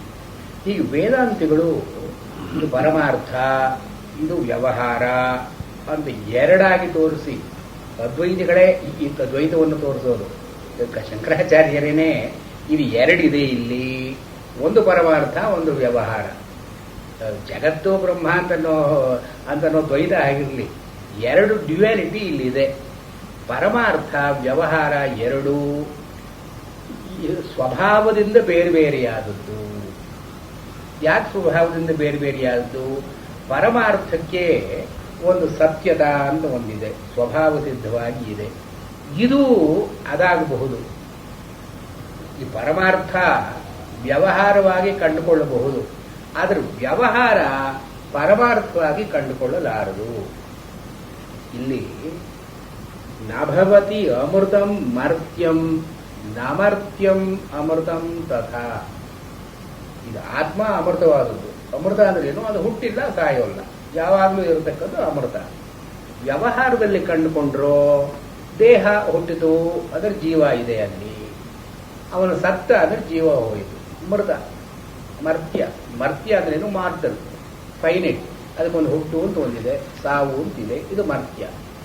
ಆತ್ಮ ಜೀವಭಾವವನ್ನು ತಳ್ಕೊಂಡ್ರೆ ಅದಕ್ಕೊಂದು ಮರ್ತ್ಯತ್ವ ಅಂತ ಬಂತು, ಅದಕ್ಕೊಂದು ಹುಟ್ಟು ಅಂತ ಬಂತು, ಸಾವು ಅಂತ ಬಂತು. ಹುಟ್ಟು ಅಂದ್ರೆ ಏನು? ದೇಹದ ಜೊತೆ ಸಂಬಂಧ ಹುಟ್ಟು, ದೇಹದ ಜೊತೆ ಸಂಬಂಧ ಹೋಗೋದು ಸಾವು. ಹೀಗೆ ನಭವತಿ ಅಮೃತಂ ಮರ್ತ್ಯಂ. ವಾಸ್ತವವಾಗಿ ಈ ಆತ್ಮನೇ ಜೀವನಾಗ್ತಾನೆಯೋ ಅಥವಾ ಈ ಜೀವವೇ ಆತ್ಮವಾಗುತ್ತೆಯೋ? ಜೀವನಿಗೆ ಮರ್ತ್ಯತ್ವ ಅಂತ ಒಂದಿದೆ, ಅದು ಹುಟ್ಟು ಸಾವು ಎರಡು ಗಡುವಿನಲ್ಲಿ ನಡುವೆ ಇದಿದೆ. ಇದು ಅದಾಗತ್ತೆಯೋ ಅಂದ್ರೆ ಅದು ಇದಾಗೋಲ್ಲ, ಇದು ಅದಾಗೋಲ್ಲ. ಎರಡೂ ಬೇರೆ ಬೇರೆ ಬೇರೆ ಬೇರೆ ಅಲ್ಲ ಅಂತನೋ. ಆದರೆ ವೇದಾಂತದಲ್ಲಿ ಬೇರೆ ಬೇರೆ ಅಂತ ಹೇಳ್ತಾರೆ. ಮಾಧ್ಯಮಿಕ ಬೌದ್ಧ ಪಕ್ಷದಲ್ಲಿ ಈ ವ್ಯವಹಾರ ಪರಮಾರ್ಥ ಬೇರೆ ಬೇರೆ ಅಲ್ಲ. ವ್ಯವಹಾರವೇ ಪರಮಾರ್ಥ, ಪರಮಾರ್ಥವೇ ವ್ಯವಹಾರ. ಆದ್ದರಿಂದ ಅವರು ಇನ್ನೂ ಒಂದು ಹೆಜ್ಜೆ ಮುಂದೆ ಹೋಗಿ ಸಂಸಾರ ನಿರ್ವಾಣ ಅಂತ ಎರಡು ಬೇರೆ ಬೇರೆ ಇಲ್ಲ. ಸಂಸಾರವೇ ನಿರ್ವಾಣ. ಸಂಸಾರವನ್ನು ದಾಟಿ ನಿರ್ವಾಣವನ್ನು ಪಡ್ಕೊಳ್ತೀವಿ ಅಂದರೆ ಅರ್ಥ ಇಲ್ಲ. ನೀವು ನಿರ್ವಾಣವನ್ನು ಪಡ್ಕೊಳ್ಬೇಕಾದ್ರೆ ಸಂಸಾರದಲ್ಲೇ ಪಡ್ಕೊಳ್ಬೇಕು. ಸಂಸಾರದಲ್ಲೇ ನಿರ್ವಾಣದ ಸ್ಥಿತಿ ಇದ್ರೆ ಅದು ನಿರ್ವಾಣ. ಜೀವನ್ಮುಕ್ತಿ ಅಂತ ನಾವು ಏನು ಕರಿತೀವಿ, ಜೀವನ್ಮುಕ್ತಿಯೇ ಮುಕ್ತಿ. ದೇಹದಲ್ಲಿ ಮುಕ್ತಿಯನ್ನು ಪಡ್ಕೊಂಡ್ರೆ ಮುಕ್ತಿ, ದೇಹವನ್ನು ಬಿಟ್ಟು ಮುಕ್ತಿ ಅಂತ ಅನ್ನೋದು ಇಲ್ಲ. ಇದು ಬೌದ್ಧರಲ್ಲಿ ಹೀಗೆ ಪರಮಾರ್ಥ ವ್ಯವಹಾರ ಎರಡಕ್ಕೂ ಯಾವ ರೀತಿಯಾದ ವ್ಯತ್ಯಾಸವೂ ಇಲ್ಲ. ಇದು ಸ್ವಭಾವ ಸಿದ್ಧವಾಗಿರತಕ್ಕದ್ದೇ ಪರಮಾರ್ಥ ವ್ಯವಹಾರ ಎರಡೂ ಕಲ್ಪನೆಗಳು. ಆದ್ದರಿಂದ ಇಲ್ಲಿ ಈ ವ್ಯವಹಾರ ಅಂತ ನಾವು ಏನು ಕಂಡುಕೊಂಡ್ರೂ ಕೂಡ ವಾಸ್ತವವಾಗಿ ಪರಮಾರ್ಥವೇ. ಪರಮಾರ್ಥ ಅಂತ ಯೋಗಿಗಳು ಏನು ಕಂಡುಕೊಂಡ್ರು ಅದು ವ್ಯವಹಾರವೇ ವಾಸ್ತವವಾಗಿ. ಆದರೆ ಬೌದ್ಧರ ಪೊಸಿಷನ್ ಹೇಳಿದ್ರು, ನಭವತಿ ಅಮೃತಂ ಮರ್ತ್ಯಂ ನಮರ್ತ್ಯಂ ಅಮೃತಂ ತದ. ಇದು ವ್ಯವಹಾರ ಮರ್ತ್ಯವಾದದ್ದು, ಪರಮಾರ್ಥ ಅಮೃತವಾದದ್ದು. ಇದು ಅಮೃತತ್ವ ಅಂತನ್ನೋದಲ್ಲಿ ಬಿಟ್ಟು ಮರ್ತ್ಯತ್ವ ಅಂತ ಆಯಿತು ಅಂತನ್ನೋ ಹಾಗಿಲ್ಲ. ಅಥವಾ ಸಂಸಾರದಲ್ಲಿ ಇದ್ದವನು ನಾನು ಪರಮಾರ್ಥವನ್ನು ಕಂಡುಕೊಂಡೆ, ಸಂಸಾರವನ್ನು ಬಿಟ್ಟು ನಾನು ಬೇರೆ ಕಡೆ ಹೋದೆ ಅಂತ ಅನ್ನೋ ಹಾಗಿಲ್ಲ. ಒಂದು ಇನ್ನೊಂದು ಆಗಲಾರದು. ಇದನ್ನ ವೇದಾಂತಗಳ ಜಿಜ್ಞಾಸೆಯಲ್ಲಿ ಹೇಗೆ ತಗೋತಾರೆ? ಆತ್ಮ ಜೀವ ಅಂತ ಎರಡು ಕಲ್ಪನೆಗಳನ್ನು ಹೇಳ್ತಾರೆ. ಜೀವ ಅಂದ್ರೆ ಏನು? ದೇಹದ ಸಂಬಂಧವನ್ನು ಇಟ್ಟುಕೊಂಡಿರತಕ್ಕಂತಹ ಆತ್ಮನಿಗೆ ಜೀವ ಅಂತ ಹೇಳ್ತಾರೆ. ಉಪಾಧಿ ವಿಶಿಷ್ಟೋ ಹಿ ಜೀವ. ಉಪಾಧಿ ವಿಲಯನೇ ಆತ್ಮ. ಜೀವ ಅಂತ ನಾವು ಮಾತು, ಯಾರಿಗೆ ದೇಹ, ಇಂದ್ರಿಯಗಳು, ಮನಸ್ಸು ಮುಂತಾದ ಉಪಾಧಿಗಳಿದೆಯೋ ಇವನನ್ನು ನಾವು ಜೀವ ಅಂತ ಕರಿತೀವಿ. ಉಪಾಧಿ ವಿಶಿಷ್ಟೋ ಹಿ ಜೀವ. ಉಪಾಧಿ ವಿಲಯನೇ, ಈ ಉಪಾಧಿಗಳು ಹೋಯಿತು ಅಂದ್ರೆ ಏನು, ಸತ್ತು ಹೋದರೆ ಹೋಗುವಂಥದ್ದು ವಿಲಯನ ಅಲ್ಲ. ಇದು ಕೆಲಸ ಮಾಡದೇ ಇರೋ ಹಾಗೆ ನಿರ್ವಾಸನೆಯಾಗಿ ವಾಸನೆಗಳೂ ಹೋಗಿ ಎಲ್ಲಿ ಹೋಗುತ್ತೋ ಅದು ಆತ್ಮ, ಅದು ಆತ್ಮ ಆಗ್ತಾನೆ. ಅಂದ್ರೆ ಏನಾಯಿತು, ಸ್ವಪ್ನಾವಸ್ಥೆ ಜಾಗೃತಾವಸ್ಥೆಯಲ್ಲಿ ಜೀವ, ಸುಷುಪ್ತಿಯವಸ್ಥೆಯಲ್ಲಿ ಆತ್ಮ. ಉಪಾಧಿ ವಿಶಿಷ್ಟೋ ಹಿ ಜೀವ. ಉಪಾಧಿ ವಿಲಯನೇ, ಉಪಾಧಿಗಳು ಇಂದ್ರಿಯಗಳಿಲ್ಲ, ಸುಷುಪ್ತಿಯವಸ್ಥೆಯಲ್ಲಿ ಇಂದ್ರಿಯಗಳಿಲ್ಲ, ಮನಸ್ಸಿಲ್ಲ, ಅದು ಆತ್ಮನೇ. ಸೊ ಜೀವಭಾವ ಅಂತ ಎಲ್ಲಿ ಬರುತ್ತೆ, ಜಾಗೃತ ಅವಸ್ಥೆಯಲ್ಲಿ ಬರುತ್ತೆ, ಸ್ವಪ್ನಾವಸ್ಥೆಯಲ್ಲಿ ಬರುತ್ತೆ. ಸುಷುಪ್ತಿ ಅವಸ್ಥೆಯಲ್ಲಿ ಆತ್ಮದ ಅಂತಿರೋದು ಸ್ವಭಾವ ಸಿದ್ಧವಾಗಿ ಇರುತ್ತೆ. ಹೀಗೆ ಎರಡಕ್ಕೆ ವ್ಯತ್ಯಾಸವನ್ನು ಹೇಳುವಾಗ ಪರಮಾರ್ಥವಾದದ್ದು ದಿಟ, ವ್ಯವಹಾರವಾದದ್ದು ಮಿಥ್ಯ ಅಥವಾ ಮಾಯ ಅಥವಾ ಧರ್ಮ ಅಥವಾ ಅದು ಅಪಿಯರೆನ್ಸ್ ಅಷ್ಟೇನೆ. ಸೊ ವೇದಾಂತಿಗಳು ಹೀಗೆ ಪರಮಾರ್ಥ ಒಂದೇ ದಿಟ, ವ್ಯವಹಾರ ಅಂತ ಅನ್ನೋದು ಅದರಿಂದ ವಿಕೃತವಾಗಿ ಕಾಣಿಸಿಕೊಳ್ಳೋದು, ಅದು ಬಾಧವಾಗುತ್ತೆ. ಬಾಧ ಅಂದ್ರೆ ಹೊರಟೋಗುತ್ತೆ. ಹೇಗೆ ಹಾವು ಹೊರಟೋಗುತ್ತೆ. ಬೆಳಕು ತಂದರೆ, ದೀಪ ತಂದರೆ ಬೆಳಕು ಬಿದ್ದರೆ ಹಾವು ಹೊರಟೋಗುತ್ತೆ, ಹಗ್ಗ ಉಳ್ಕೊಳ್ಳುತ್ತೆ. ವ್ಯವಹಾರ ಹೊರಟೋಗುತ್ತೆ ಮತ್ತು ಹಗ್ಗ ಉಳ್ಕೊಳ್ಳುತ್ತೆ. ಯಾವುದು ಮುಂಚೆ ಇರಲಿಲ್ವೋ, ಯಾವುದು ಆಮೇಲೆ ಇರೋಲ್ವೋ, ಈಗಲೂ ಅದು ಇದ್ದ ಹಾಗೆ ಅಲ್ಲ. ಆದೌ ಅಂತೇಚ ಯತ್ ನಾಸ್ತಿ ವರ್ತಮಾನೇ ಅಪಿ ತತ್ ತಥಾ ಅಂದಿಲ್ಲ ಮುಂದೆ ಹೇಳ್ತಾ ಇರ್ತಾರೆ. ಇದು ಮುಂಚೆ ಅದು ನೋಡೋದಕ್ಕಿಂತ ಮುಂಚೆ ಅಲ್ಲಿ ಹಾವು ಇರಲಿಲ್ಲ. ಬೆಳಕು ತಂದ ಮೇಲೆ ಅಲ್ಲಿ ಹಾವು ಇಲ್ಲ ಅಂದಮೇಲೆ ಏನು, ಹಾವು ಇಲ್ಲವೇ ಇಲ್ಲ ಅಲ್ಲಿ. ಅದನ್ನು ನಾವು ನೋಡಿದ್ವಲ್ಲ ಅಂದರೆ ವ್ಯವಹಾರ, ಅದು ತೋರಿಗಾಣಿಕೆಯಲ್ಲಿ ಇದೆ ಅಷ್ಟೇ. ಆದ್ದರಿಂದ ವಾಸ್ತವವಾಗಿ ಇಲ್ಲ. ಅದರಿಂದ ವ್ಯವಹಾರ ಅಂತ ಅನ್ನೋದು ಇಲ್ಲ, ಪರಮಾರ್ಥ ಅಂತ ಅನ್ನೋದು ಇದೆ. ಇದು ವ್ಯತ್ಯಾಸವನ್ನು ತೋರಿಸ್ತಾರೆ ವೇದಾಂತಿಗಳು. ಇಲ್ಲಿ ಈ ವ್ಯವಹಾರ ಅಂತನ್ನೋದು ಕೃತಕ, ಪರಮಾರ್ಥ ಅಂತನೋ ಸ್ವಭಾವ, ಎರಡು ಪರ್ಯಾಯ ಪದಗಳು ಅಂತ ಇಟ್ಟುಕೊಳ್ಬೇಕು. ಮಾಧ್ಯಮಿಕರು ಏನು ಹೇಳ್ತಾರೆ, ಹೀಗೆ ತೋರುಗಾಣಿಕೆ ಅಂತನ್ನೋದು ಇದೆಯಲ್ಲ, ಇದು ಇನ್ನೆಲ್ಲಿಂದಲೂ ಬಂದದ್ದಲ್ಲ, ಈ ಆತ್ಮನಿಂದಲೇ ಸಹಜವಾಗಿ ಬಂದದ್ದು. ವ್ಯವಹಾರಾವಸ್ಥೆಯಲ್ಲಿಯೂ ಕೂಡ ಪರಮಾರ್ಥ ಅಂತ ಇದೆ. ಪರಮಾರ್ಥವನ್ನು ಬಿಟ್ಟು ವ್ಯವಹಾರ ಅಂತ ಇಲ್ಲ. ಈ ವ್ಯವಹಾರದಲ್ಲಿ ನಾವು ನಿಷ್ಕಲ, ನಾವು ಏನನ್ನು ಹೇಳೋದಕ್ಕಾಗಲ್ಲ ಅಂತಂದ್ರೆ, ನೀವು ವ್ಯವಹಾರದಲ್ಲಿ ಹೇಳೋದು ವಾಸ್ತವವಾಗಿ ನೀವು ಪರಮಾರ್ಥ ಅದರ ಸತ್ತಾತ್ವವನ್ನು ಹೇಳಿದ ಹಾಗಲ್ಲ. ನಮ್ಮ ನಾಮರೂಪಗಳು ವ್ಯವಹಾರವನ್ನು ಹೇಳ್ತಾ ಇಲ್ಲ. ಅವು ನಾನು ಕುರ್ಚಿ ಮೇಲೆ ಕೂತ್ಕೊಂಡಿದ್ದೀನಿ ಅಥವಾ ಎಲ್ಲಿಯೋ ಒಂದು ನೆಲದ ಮೇಲೆ ಓಡಾಡ್ತೀನಿ ಅಂತಂದ್ರೆ ನೆಲದ ಸ್ವಭಾವವನ್ನು ಹೇಳ್ತಾ ಇಲ್ಲ ನಾವು. ನೆಲ ಕುರ್ಚಿ ಅಂತ ಅನ್ನೋದೆಲ್ಲ ನಮ್ಮ ಕಲ್ಪಿತವಾದದ್ದು, ಕಲ್ಪನೆಯಿಂದ ಕೂಡಿದ್ದು. ವಾಸ್ತವವಾಗಿ ಅದು ಏನಿದೆ ನಮಗೆ ಗೊತ್ತಿಲ್ಲ. ಇದೂ ಅವ್ಯಾಕೃತವೇ, ಅಚಿಂತ್ಯವೇ. ನಾವು ವ್ಯವಹಾರ ಅಂತ ಏನಂತೀವೋ ವಾಸ್ತವವಾಗಿ ವ್ಯವಹಾರವೂ ಅಚಿಂತ್ಯವೇ, ವ್ಯವಹಾರವೂ ಅವ್ಯಾಕೃತವೇ. ನಾವು ಹೇಳೋದೆಲ್ಲ ನಮ್ಮ ಕನ್ವೀನಿಯನ್ಸಸ್ಗೆ ಏನೇನೋ ಹೇಳ್ಕೊಳ್ತೀವಿ ನಾವು ಅಷ್ಟೇ. ನಮ್ಮ ಕಲ್ಪನೆಯನ್ನೇ ಹೇಳ್ಕೊತೀವಿ. ನಾವು ಅಂದ್ಕೊಂಡಿದ್ದು ಎಲ್ಲರಿಗೂ ಅಂತ ಏನು ಹೇಳೋ ಹಾಗಿಲ್ಲ. ನಾವು ಕುರ್ಚಿ ಮೇಜು ಅಂತ ಹೇಳ್ಕೊಂಡಿದ್ದು ನೊಣಕ್ಕೂ ಕುರ್ಚಿ ಮೇಜು ಅಂತಲ್ಲ, ಸೊಳ್ಳೆಗೆ ಕುರ್ಚಿ ಮೇಜು ಅಂತಲ್ಲ, ನಮ್ಮ ಕಲ್ಪನೆ ಅದು.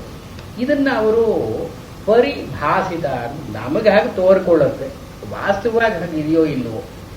ಆದ್ದರಿಂದ ಬೌದ್ಧರು ಏನು ಹೇಳ್ತಾರೆ, ಈ ಪಾರಮಾರ್ಥಿಕ ವ್ಯವಹಾರ ಎರಡೂ ಕೂಡ ಶೂನ್ಯವೇ, ವಾಸ್ತವವಾಗಿ ಸ್ವಭಾವದಲ್ಲಿ ಶೂನ್ಯವೇ. ಆದುದರಿಂದ ಅವರೇನು ಹೇಳ್ತಾರೆ, ಈ ಎಲ್ಲಿ ನಾವು ತೋರಿಕೊಳ್ಳೋದಿದೆಯೋ, ಈ ತೋರಿಕೊಳ್ಳೋದಕ್ಕೆ ಯಾವುದು ಕಾರಣವಾಗಿದೆಯೋ ಅದನ್ನು ಪರಿಹಾರ ಮಾಡಿಕೊಂಡ್ರೂ ಸಾಕು. ಅವಿದ್ಯಾ ಕಾಮ ಕರ್ಮ ನಿರೋಧ. ನಾವು ಮಾಡೋ ಕೆಲಸಗಳಲ್ಲೆಲ್ಲ ಹಿಂದೆ ಒಂದು ಬಯಕೆ ಅಂತಿರುತ್ತೆ, ಒಂದು ನೀಡ್ ಅಂತಿರುತ್ತೆ, ಒಂದು ಡಿಸೈರ್ ಅಂತಿರುತ್ತೆ. ಇಲ್ಲಿ ಅಹಮಿದಂ ಮಮೇದಂ ಅಂತ ವೇದ ಶಂಕರಾಚಾರ್ಯರು ಹೇಳೋದಲ್ಲ, ಇದೊಂದು ಪ್ರಕ್ರಿಯೆ ಬರುತ್ತೆ. ನನಗಾಗಿ, ನನ್ನದು, ಇಂಥ ನನಗಾಗಿ ನನ್ನದು ಇತ್ಯಾದಿಗಳನ್ನು ಹೇಳಿಕೊಂಡಾಗ ಒಂದು ಒಂದು ಆರ್ಟಿಫಿಷಿಯಲ್ ಸೆಲ್ಫ್ ಇಸ್ ಕ್ರಿಯೇಟೆಡ್, ಕೃತಕವಾದದ್ದು ಬಂತು, ನಾವು ಮಾಡಿಕೊಂಡು. ಈ ನಾವು ಮಾಡಿಕೊಂಡಿದ್ದರಿಂದ ಈ ಪರಮಾರ್ಥದ ಸ್ವರೂಪ ಏನೂ ಬದಲಾಯಿಸ್ತಿಲ್ಲ. ನಾವು ಹೇಗೆ ಮಾಡಿಕೊಂಡ್ವೋ ಹಾಗೆ ಹೋಗುತ್ತೆ ಅದು. ಹೀಗೆ ನಾವು ಹೋಗಿಸಿಕೊಳ್ಳೋದೇ ಸಾಧನೆ. ಇದನ್ನು ಬಿಟ್ಟು ನಾವು ವ್ಯವಹಾರವನ್ನು ಪರಮಾರ್ಥವಾಗಿ ಮಾಡ್ತೀವಿ ಅಂತನೋದು ಸಾಧ್ಯ ಇಲ್ಲ. ಅದು ವೇದಾಂತ, ಅದು ಮಾಧ್ಯಮಿಕರ ಪುರುಷ. ಆದ್ದರಿಂದ ಮಾಧ್ಯಮಿಕರಲ್ಲಿ ಸಾಧನೆ ಅಂತನೋದು ಇಟ್ ಇಸ್ ಓನ್ಲಿ ಎಥಿಕಲ್. 4 ಜನದ ಜೊತೆ ಇರಬೇಕಾದ್ರೆ ಸತ್ಯ, ಹಿಂಸೆ, ಅಸ್ಥೇಯ ಇವೆಲ್ಲ ಇರಬೇಕು. ಆತ್ಮನಿಗೂ ಇದಕ್ಕೂ ಸಂಬಂಧ ಇಲ್ಲ. ಆತ್ಮನಿಗೆ ನಿದ್ದೆ ಮಾಡ್ತಿರುವಾಗ ಸತ್ಯ, ಹಿಂಸೆ, ಅಸ್ಥೇಯ ಅವನು ಕಟ್ಕೊಂಡು ಏನು ಮಾಡ್ತಾನೆ ಅವನು? ಎಚ್ಚರವಾಗಿದ್ದಾಗ ಇದಕ್ಕೆಲ್ಲ ವ್ಯಾಲ್ಯೂ ಇದೆ. ಸತ್ಯ, ಹಿಂಸೆ, ಅಸ್ಥೇಯ, ಬ್ರಹ್ಮಚರ್ಯ ಇದಕ್ಕೆಲ್ಲ ಎಲ್ಲಿ ವ್ಯಾಲ್ಯೂ ಬರುತ್ತೆ? ನಮಗೊಂದು ದೇಹ ಇದೆ, ನಮಗೊಂದು ಸಂಸಾರ ಇದೆ, ಸಮಾಜದಲ್ಲಿ ಇದ್ದೀವಿ, ಇದಕ್ಕೆ ವ್ಯಾಲ್ಯೂ ಇದೆ. ನಾವು ನಿದ್ರೆ ಮಾಡ್ತಿದ್ದ ಸತ್ಯ, ಹಿಂಸಾ ಇದೆ. ಆದ್ದರಿಂದ ಅವರ ಸಾಧನೆ ಪಾರಮಾರ್ಥಿಕವಾಗಿ ಸಾಧನೆ ಅಂತಿಲ್ಲ. ಈ ಸಾಧನೆಯೆಲ್ಲ ಈ ಒಂದು ಅಷ್ಟಾಂಗ ಯೋಗ ಅಂತ ಹೇಳ್ತಾರಲ್ಲ, ಸಮ್ಯಕ್ ವಾಚ, ಸಮ್ಯಕ್ ಕರ್ಮ ಅಂತ, ಇಂಥದ್ರಲ್ಲಿ ಅಷ್ಟೇನೆ. ವ್ಯವಹಾರದಲ್ಲಿ ಮಾತ್ರ ನಮ್ಮ ಸಾಧನೆ ಇರಬೇಕು. ಆದ್ದರಿಂದ ವ್ಯವಹಾರಕ್ಕೂ ಪರಮಾರ್ಥಕ್ಕೂ ಒಂದು ಟ್ರಾನ್ಸಿಷನ್ ಅಂತ ಇಲ್ಲ. For the simple reason that the two are not different. ಅದು ಪರಮಾರ್ಥವೇ ವ್ಯವಹಾರವಾಗಿರುವಾಗ ನೀವು ವ್ಯವಹಾರವನ್ನು ಬಿಟ್ಟು ಪರಮಾರ್ಥಕ್ಕೆ ಹೋಗ್ತೀನಿ ಅಂತ ಅನ್ನೋದು ಹೇಗೆ? ಆದರೆ ವೇದಾಂತಿಗಳಲ್ಲಿ ಈ ಜ್ಞಾನ, ಕರ್ಮ, ಭಕ್ತಿ ಮತ್ತೆ ಇದು ಮಿಥ್ಯಾನಿತ್ಯ ವಸ್ತು ವಿವೇಕ ಇವೆಲ್ಲವೂ ಕೂಡ ವ್ಯವಹಾರದ ನೆಲೆಯಲ್ಲೇ ಇರತಕ್ಕಂಥದ್ದು. ಆಚಾರ್ಯರು ಇವಾಗ ಅಥಾತೋ ಬ್ರಹ್ಮ ಜಿಜ್ಞಾಸ ಅಥ ಅಂತನ್ನುವಾಗ ಅಧಿಕಾರ ಪ್ರಾಪ್ತ್ಯರಂತರಂ, ಅಧಿಕಾರವನ್ನು ಪಡ್ಕೊಂಡ ಮೇಲೆ ಅಧಿಕಾರ ಏನು? ಈ ಸಾಧನ ಚತುಷ್ಟಯಗಳನ್ನು ವಶಪಡಿಸಿಕೊಂಡ ಮೇಲೆ. ಯಾವ ಸಾಧನ ಚತುಷ್ಟಯ? ನಿತ್ಯಾನಿತ್ಯ ವಸ್ತು ವಿವೇಕ, ಇಹಾಮುತ್ರ ಫಲಭೋಗ ದುರಾಗತ ಮತ್ತು ಶಮದಮಾದಿ ಸಾಧನ ಸಂಪತ್ತು, ಮುಮುಕ್ಷುತ್ವ. ಇದು 4 ಪಡ್ಕೊಂಡು ಈ 4ಕ್ಕೆ ಎಲ್ಲಿ ಫ್ರೇಮ್ವರ್ಕ್, ಎಲ್ಲಿ ವ್ಯವಹಾರ ಅವಸ್ಥೆಯಲ್ಲಿ ನಿತ್ಯ ಅನಿತ್ಯ ಅಂತ ನಾವು ಬೇರ್ಪಡಿಸಿ ತಿಳ್ಕೊಳ್ಳೋದು ಯಾವಾಗ? ನಿತ್ಯವಾದದ್ದನ್ನೂ ಕಂಡು ಅನಿತ್ಯವಾದದ್ದನ್ನೂ ಕಂಡಾಗ, ಅಂದರೆ ವ್ಯವಹಾರದ ದಶೆಯಲ್ಲೇನೆ. ಆದರೆ ಈ ವ್ಯವಹಾರದ ದಶೆಯಲ್ಲಿ ಸಾಧನೆ ಅಂತ ನಾವು ಮಾಡಬೇಕು. ಮಾಡಿದಾಗ ವ್ಯವಹಾರ ಪರಮಾರ್ಥವಾಗಿ ಮಾರ್ಪಡುತ್ತೆ. ಅಂದ್ರೆ ಏನು? ವ್ಯವಹಾರಕ್ಕೆ ಬಾಧ ಅಂತ ಒಂದು ಬಂದು ಪರಮಾರ್ಥ ಉಳ್ಕೊಳ್ಳುತ್ತೆ. ಜೀವಭಾವ ಅಂತ ಹೋಗಿ ಆತ್ಮ ಅಂತ ಒಂದು ಉಳ್ಕೊಳ್ಳುತ್ತೆ. ಇದು ವೇದಾಂತಕ್ಕೂ ಬೌದ್ಧ ಮತಕ್ಕೂ ಇರತಕ್ಕಂಥ ಒಂದು ಭೇದ. ಅದನ್ನು ನಿರಾಕರಣೆ ಮಾಡಿ ಇಲ್ಲಿ ಹೇಳ್ತಾರೆ, ಸ್ವಭಾವೇನ ಅಮೃತೋ ಯಸ್ಯ ಮತೆ. ಅಂದರೆ ವೇದಾಂತಿಗಳ ಮತದಲ್ಲಿ ಅಂತ ನಾವು ಅಂದುಕೊಳ್ಳೋದು. ಬೌದ್ಧರ ಮತ ಅಲ್ಲ, ಇಲ್ಲಿಯವರೆಗೆ ಹೇಳಿದ್ದು ಬೌದ್ಧರ ಮತ ಅವರು. ಆದರೆ ಎಲ್ಲಿ ಮರ್ತ್ಯ ಅಮೃತವಾಗೋಲ್ಲ, ಅಮೃತ ಮರ್ತ್ಯವಾಗೋಲ್ಲ ಇತ್ಯಾದಿಯಾಗಿ ಹೇಳಿದ್ದೆಲ್ಲ ಮಾಧ್ಯಮಿಕರ ಮತ. ಆದರೆ ಇಲ್ಲಿ ಯಸ್ಯ ಮತೆ, ಯಾರ ಅಭಿಪ್ರಾಯದಲ್ಲಿ ಸ್ವಭಾವೇನ ಅಮೃತ, ಹುಟ್ಟು ಸಾವುಗಳು ಇಲ್ಲದೇ ಇದ್ದದ್ದು ಅಮೃತ, ಅಂದರೆ ಯಾವಾಗಲೂ ಇರತಕ್ಕದ್ದು ಇದು ಆತ್ಮ. ಸ್ವಭಾವೇನ ಸ್ವಭಾವ, ಸ್ವಸ್ಯ ಭಾವ, ತನ್ನ ಸ್ವರೂಪ ಅಥವಾ ಸ್ವೇ ಭವತಿ ಇತಿ ಸ್ವಭಾವ. ಸ್ವಭಾವ ಅಂತ ಮಾತಿಗೆ ತನ್ನ ಸ್ವರೂಪ ಅಥವಾ ತನ್ನಲ್ಲಿ ಇರತಕ್ಕಂಥ ಸ್ವರೂಪ, ಸ್ವೇ ಭಾವ ಅಥವಾ ಸ್ವಸ್ಯ ಭಾವ, ತನ್ನ ಸ್ವರೂಪ, ತಾನು ತನ್ನಲ್ಲಿಯೇ ಇದ್ದಾಗ ಇರತಕ್ಕಂಥ. ಇವಾಗ ಸುಷುಪ್ತಿಯಲ್ಲಿ ಆತ್ಮ ತನ್ನಲ್ಲಿಯೇ ಇರುತ್ತೆ, ಅದು ಸ್ವಭಾವ. ಸ್ವೇ ಭಾವ ತನ್ನಲ್ಲಿ ಇರುತ್ತೆ, ಅದು ಇಂದ್ರಿಯಗಳಲ್ಲಿ ಇರೋಲ್ಲ, ಮನಸ್ಸಿನಲ್ಲಿ ಇರೋಲ್ಲ, ದೇಹದಲ್ಲಿ ಇರೋಲ್ಲ, ಹೊರಗಡೆ ವಸ್ತುಗಳಲ್ಲಿ ಇರೋಲ್ಲ ಅದು. ಮತ್ತು ಆತ್ಮ ಎಲ್ಲಿರುತ್ತೆ? ಸುಷುಪ್ತಿಯಲ್ಲಿ, ಅದು ತನ್ನಲ್ಲಿ ತಾನಿರುತ್ತೆ, ಸ್ವೇ ಭಾವ. ಆದ್ದರಿಂದ ಸುಷುಪ್ತಿ ಅವಸ್ಥೆ ಸ್ವಭಾವ. ಸ್ವಪೀತಿ, ಸ್ವಂ ಅಪೀತೋ ಭವತಿ, ಸ್ವಸ್ಮಿನ್ ತನ್ನಲ್ಲಿ ತಾನು ಹೋಗಿ ಸೇರಿಕೊಳ್ಳೋದು ಸುಷುಪ್ತಿ. ಇದು ಸ್ವಭಾವೇನ ಅಮೃತ. ನೀವು ಏನು ಹೇಳ್ತೀರಿ? ಸುಷುಪ್ತಿಯಲ್ಲಿ ಆತ್ಮ ಅಂತ ಇದೆ, ಈ ಆತ್ಮಗೆ ಹುಟ್ಟು ಸಾವು ಇಂಥ ಕಡೆ ಹುಟ್ಟಿತು, ಇದು ಉಪಾಧಿಗಳಿಂದ ಹುಟ್ಟು ಸಾವುಗಳ ನಡುವೆ ವಿಕಾರಗಳು ಅಂತಿದೆಯಲ್ಲ. ಹುಟ್ಟು ಸಾವು ಅಂತ ಅನ್ನೋದು 2 ಗಡುವು ಅಷ್ಟೇನೆ. ನಡುವೆ ಅದಕ್ಕೆ ವರ್ಧನ ಅಂತಿದೆ, ಅಪಕ್ಷೇಯತೆ, ಚಯತೆ, ವರ್ಧತೆ, ಪರಿಣಮತೆ, ಹೀಗೆ 6 ವಿಕಾರಗಳಿದೆಯಲ್ಲ, 6 ವಿಕಾರಗಳಿಗೂ ಕೂಡ ಒಂದು ಸಾವು ಅಂತನ್ನೋದು ಉಪಲಕ್ಷಣವಾಗಿ ಹೇಳಿದ್ದಾರೆ. ಅಮೃತ ಯಾವ ವಿಕಾರವನ್ನು ಹೊಂದದೇ ಇರತಕ್ಕಂಥದ್ದು ಆತ್ಮನ ಸ್ವಭಾವ ಅಂತ ಹೇಳಿದರೆ, ಮರ್ತ್ಯತಾಂ ಗಚ್ಚತಿ, ದೇಹದ ಜೊತೆ ಸೇರಿಕೊಂಡಾಗ ಹುಟ್ಟುತ್ತೆ, ದೇಹದ ಸಂಬಂಧ ಹೋದರೆ ಸಾಯುತ್ತೆ, ಮರ್ತ್ಯತ. ಇದು ಈ ಆತ್ಮ ಹಾಗೆ ಮರ್ತ್ಯವಾಗುತ್ತೆ ಅಂತ ಅಂದುಕೊಂಡ್ರೆ, ಕೃತಕೇನ ಅಮೃತ ತಸ್ಯ. ನಾವು ಸಾಧನೆಯನ್ನು ಏನು ಮಾಡ್ತೀವಿ? ಜ್ಞಾನಯೋಗ ಅಂತಂತೀವಿ, ಕರ್ಮಯೋಗ ಅಂತಂತೀವಿ. ಕರ್ಮಗಳನ್ನು ಮಾಡಬೇಕು, ಅಥವಾ ಜ್ಞಾನವನ್ನು ಸಂಪಾದನೆ ಮಾಡಿಕೊಳ್ಳಬೇಕು, ಅಥವಾ ಭಕ್ತಿಯನ್ನು ಮಾಡಬೇಕು. ಇವೆಲ್ಲ ಕೃತಕ. ನಾವು ಜ್ಞಾನವನ್ನು ಪಡ್ಕೊಂಡಾಗ ಅಮೃತೋ ಭವತಿ ಅಂತ ಹೇಳ್ತೀವಿ. ಇವನು ಜೀವನ ಆಗಿದ್ದ, ಜ್ಞಾನವನ್ನು ಪಡ್ಕೊಂಡ ಮೇಲೆ ಅವನು ಆತ್ಮನಾದ. ಭವತಿ ಆತ್ಮ ಅಮೃತ ಅಂದ್ರೆ ಭವತಿ ಅಂತ ಹೇಳಿದ್ದಾರೆ. ಅಂದ್ರೆ ಏನು? ಇಲ್ಲಿಯವರೆಗೆ ಅವನು ಅಮೃತ ಆಗಿರಲಿಲ್ಲ, ಈ ಜ್ಞಾನದ ದಶೆಯಿಂದ ಅವನು ಅಮೃತನಾದ. ಹೊರಗಡೆ ಅದನ್ನ ಅವನು ಕಳ್ಕೊಂಡ ಮೇಲೆ ಈ ಒಳಗಡೆ ಉಪಾಧಿಯನ್ನು ಕಳ್ಕೊಂಡ. ಸ ಮುಕ್ತ ವಿಮುಚ್ಯತೆ.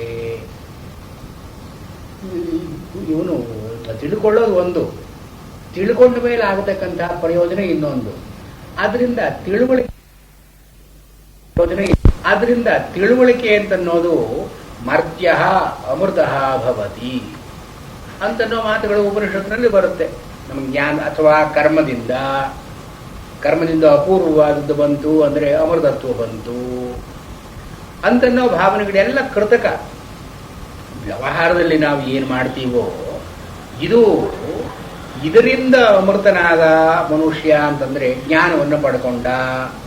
ದೇಹಕ್ಕೂ ಆತ್ಮಕ್ಕೂ ಬೇರೆ ಬೇರೆ ಗುಣಗಳಿದೆ. ದೇಹ ಆತ್ಮ ಒಂದೇ ಅಲ್ಲ, ದೇಹಾತ್ಮ ವಿವೇಕ. ಆತ್ಮನಿಗೆ ಸಾವು ಅಂತಿಲ್ಲ, ಹುಟ್ಟು ಅಂತಿಲ್ಲ ಇತ್ಯಾದಿ ಇವನ್ನೆಲ್ಲ ತಿಳ್ಕೊಂಡ ಮೇಲೆ ಅಹಂ ಅಸ್ಮಿ ಅಮೃತ ಅಂತವನು ಅಂದುಕೊಂಡ. ಅಂದ್ರೆ ಏನು? ತನ್ನ ಮನಸ್ಸಿನಲ್ಲಿ, ತನ್ನ ದೇಹದಲ್ಲಿ, ತಾನು ಉಪಯೋಗಿಸುವ ಮಾತಿನಲ್ಲಿ, ಸಂಸ್ಕೃತದಲ್ಲಿ ಅಹಂ ಅಸ್ಮಿ ಅಮೃತ ಅಂತ ಹೇಳಿಕೊಂಡ. ಇವೆಲ್ಲ ಕೃತಕವಾದ ಅಮೃತತ್ವ.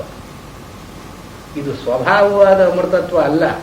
ಇವನು ಮನಸ್ಸಿನಿಂದ ಏನೋ ಆಲೋಚನೆ ಮಾಡಿಕೊಂಡು ಬಾಯಿಯಿಂದ ಹೇಳಿ ಒಂದು ಭಾಷೆಯನ್ನು ಉಪಯೋಗಿಸೋದು ಕೃತಕವಾದದ್ದು. ಕೃತಕೇನ ಅಮೃತ ತಸ್ಯ ಕಥಂ ಸ್ಥಾಸ್ಯತಿ ನಿಶ್ಚಲ. ಈ ಅಮೃತತ್ವ ಎಷ್ಟು ಕಾಲ ಉಳಿಯುತ್ತೆ?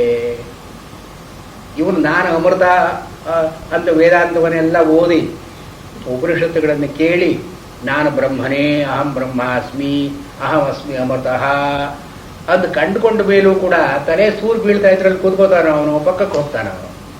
ಈ ಕೃತಕೇನ ಅಮೃತ ತಸ್ಯ, ಇದೆಲ್ಲ ಕೃತಕವಾದ ಅಮೃತ. ಅಂದ್ರೆ ಇಲ್ಲಿ ಏನು ಈ ವ್ಯತ್ಯಾಸ ಏನು ತೋರಿಸ್ತಾ ಇದ್ದಾರೆ? ಈ ವೇದಾಂತದಲ್ಲಿರೋ ಸಾಧನೆಗೆ ಏನು ಬೆಲೆ ಇದೆ? ಜೀವವನ್ನು ನೀವು ಆತ್ಮ ಮಾಡಬೇಕು ಅಂತ ಹೋಗ್ತಿರಲ್ಲ, ಹೀಗೆ ಜೀವಕ್ಕೆ ಆತ್ಮಭಾವ ಬಂದದ್ದು ಎಷ್ಟು ಕಾಲ ಉಳ್ಕೊಳ್ಳುತ್ತೆ? ಅದು ಕಥಂ ಸ್ಥಾಸ್ಯತಿ ನಿಶ್ಚಲ. ನಿಶ್ಚಲ ಅಂದ್ರೆ ಚಲಿಸದೆ ಅದು ಉಳ್ಕೊಳ್ಳುತ್ತೋ? ಇದು ವಾಚಾರಂಭಣಂ ವಿಕಾರ ನಾಮಧೆ. ಇದು ಎಲ್ಲ ಈ ವೇದಾಂತದಲ್ಲಿ ನ ವಾಚ. ಆದ್ರಿಂದ ಅವನು ಏನು ಹೇಳ್ತಾನೆ? ಶಾಂತೋ ಭವತಿ. ಹೆಚ್ಚಾಗಿ ತಿಳ್ಕೊಂಡವನು ಭವತೇನಾತಿವಾದಿ. ಅವನು ಮಾತೇ ಆಡೋದಕ್ಕೆ ಹೋಗೋ. ಯಾಕೆಂದ್ರೆ ಮಾತಾಡಿದ್ರೆ ಒಂದು ವಿಕಾರ ಅಂತ ಗೊತ್ತು. ಅಹಂ ಮೂಕಃ ಇತಿ ಬ್ರುವನ್. ನಾನು ಮೂಕ ಅಂತ ಯಾರು ಹೇಳಿಕೊಂಡ್ರೆ ಅವನು ಮೂಕ ಅಲ್ಲ ಅಂತ ಸಿದ್ಧ. ಅದರಿಂದ ನಾನು ಬ್ರಹ್ಮ ಅಂತ ಹೇಳ್ಕೊಂಡ್ರೆ ಅವ್ರು ಬ್ರಹ್ಮ ಅಲ್ಲ ಅಂತ ಸಿದ್ಧ. ಇದು ಅಹಂ ಮೂಕಃ ಇತಿ ಬ್ರುವನ್. ನಾನು ಮೂಕ ಅಂತ ಹೇಳ್ಕೊಂಡವನನ್ನ ಮೂಕ ಅಂತ ಅನ್ನೋದಕ್ಕೆ ಅವರು ಅದು ಪ್ರತಿಪಕ್ಷ ಹೇಳಿದಾಗ ಆಯ್ತಲ್ಲ. He has proved that he is not ಮೂಕ. ಹಾಗೆ ಕೃತಕೇನ ಅಮೃತ. ಈ ಕೃತಕವಾಗಿ ಇವನು ನಾನೇನೋ ಸಾಧನೆಗಳನ್ನು ಮಾಡಿದೆ, ಅದು ಮಾಡಿದೆ, ಇದು ಮಾಡಿದೆ, ನನಗೆ ಆತ್ಮಜ್ಞಾನ ಬಂತು, ಆತ್ಮ ಅಮೃತ ಅಂತ ಮನಸ್ಸಿನಿಂದ ಕಂಡುಕೊಂಡ ಮಾತ್ರಕ್ಕೆ ಕಥಂ ಸ್ಥಾಸ್ಯತಿ ನಿಶ್ಚಲ.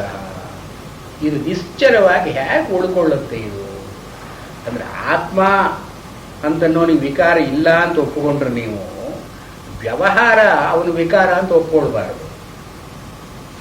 ವ್ಯವಹಾರ ಅವನು ವಿಕಾರ ಅಂತ ಒಪ್ಪಿಕೊಂಡ್ರೆ ಒಂದ್ಸಾರ್ತಿ ವ್ಯವಹಾರಕ್ಕೆ ಬಂದ ಮೇಲೆ ತಿರುಗಿ ಪರಮಾರ್ಥಕ್ಕೆ ಹೋಗೋದು ಸಾಧ್ಯ ಇಲ್ಲ ಅಂತ ಒಪ್ಕೊಳ್ಬೇಕು. If you have come out of the Atman you can get back to the Atman ಅಂತನ್ನೋದು ಇದರ ಅರ್ಥ. ಕೃತಕೇನ ಅಮೃತ ತಸ್ಯ ಕಥಂ ಸ್ಥಾಸ್ಯತಿ ನಿಶ್ಚರ. ಹೀಗೆ ಸ್ವಭಾವವನ್ನ ಬಿಟ್ಟು ಬೇರೆ ಆಗೋದು ಎಲ್ಲಿಯಾದರೂ ಸಾಧ್ಯವೋ? ಇವಾಗ ವ್ಯವಹಾರಕ್ಕೆ ಒಂದು ಸತ್ತಾತ್ವ ಇದೆ, ಆತ್ಮನಿಂದ ಪ್ರತ್ಯೇಕ ಪರಮಾರ್ಥದಿಂದ ಪ್ರತ್ಯೇಕವಾಗಿ ಒಂದು ವ್ಯವಹಾರ ಇದೆ ಅಂತ ಅಂದುಕೊಂಡ್ರೆ ಯು ಮಸ್ಟ್ ಎಕ್ಸೆಪ್ಟ್ ದಟ್ ವ್ಯವಹಾರ ಫಾರ್ ಆಲ್ ಟೈಮ್. ಜೀವ ಅಂತಂದ್ರೆ ಜೀವ ಯಾವತ್ತಿಗೂ ಆತ್ಮನಿಂದ ಭಿನ್ನನೆ, ಯಾವತ್ತೂ ಅವನ ಆತ್ಮನ ಆಗಲಾರ.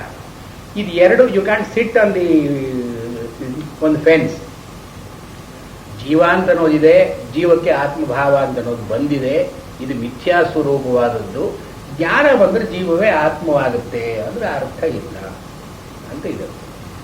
ಈ ವ್ಯವಹಾರದಲ್ಲೇನೆ ಸಾಂಸಿದ್ಧಿಕಿ ಸ್ವಾಭಾವಿಕಿ ಸಹಜ ಅಕೃತಾಚಯ ಪ್ರಕೃತಿಸ್ತೇತಿ ವಿಜ್ಞೇಯ ಸ್ವಭಾವಂ ನ ಜಹಾತಿಯ.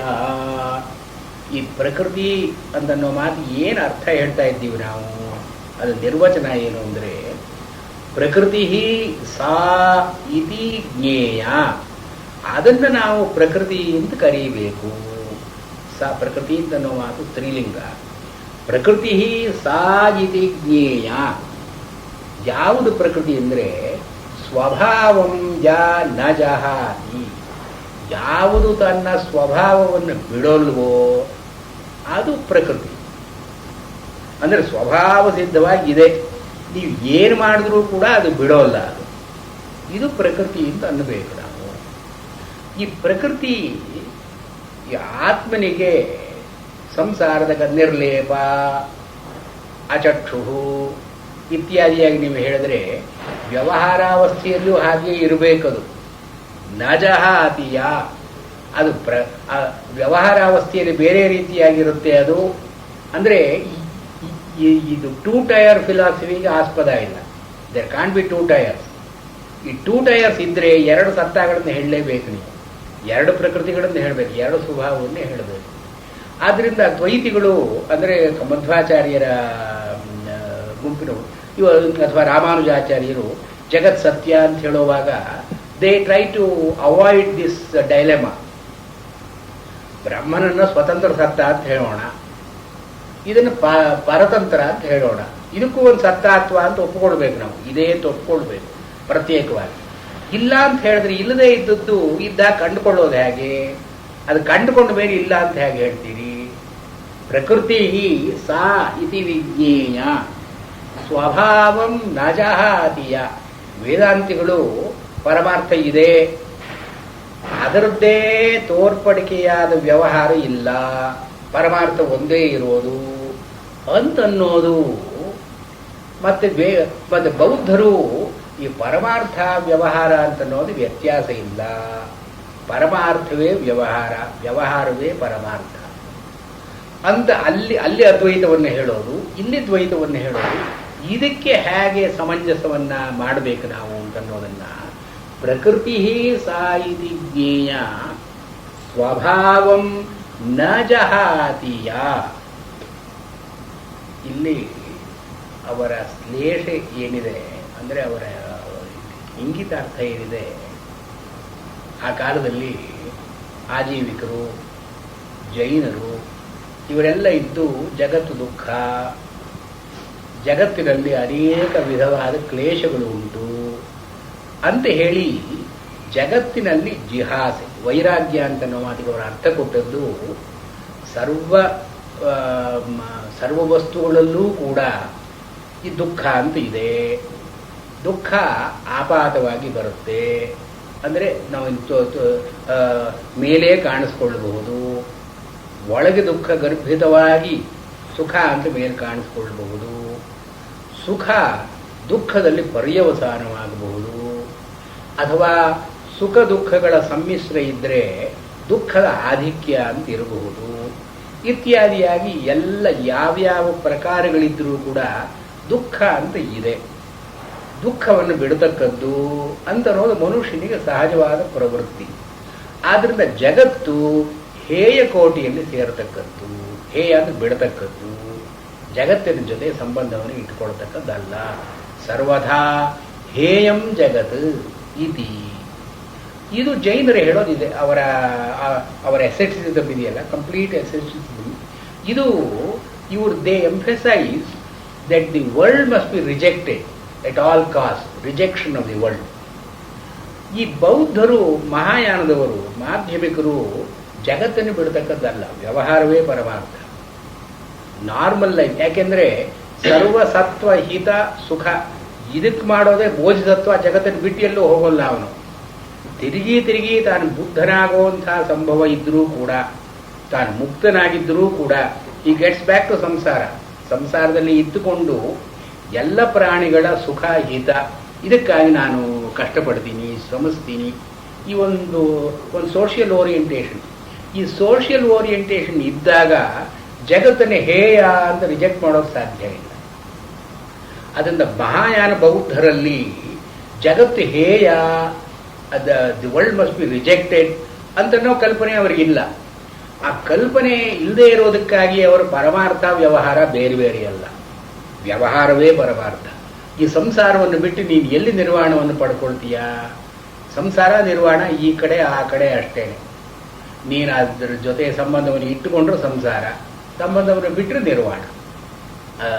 ಅಲ್ಲಿ ನಿರ್ವಾಣವೂ ಸಂಸಾರದಲ್ಲಿಯೇ ಸೇರಿಕೊಂಡದ್ದು ಮತ್ತು ಸಂಸಾರದಲ್ಲಿಯೇ ನಿರ್ವಾಣವನ್ನು, ಇದು ಬೌದ್ಧರ ದೃಷ್ಟಿ. ಅದರ ಜಗತ್ತು ಹೇಯ ಅಂತ ಅಲ್ಲ.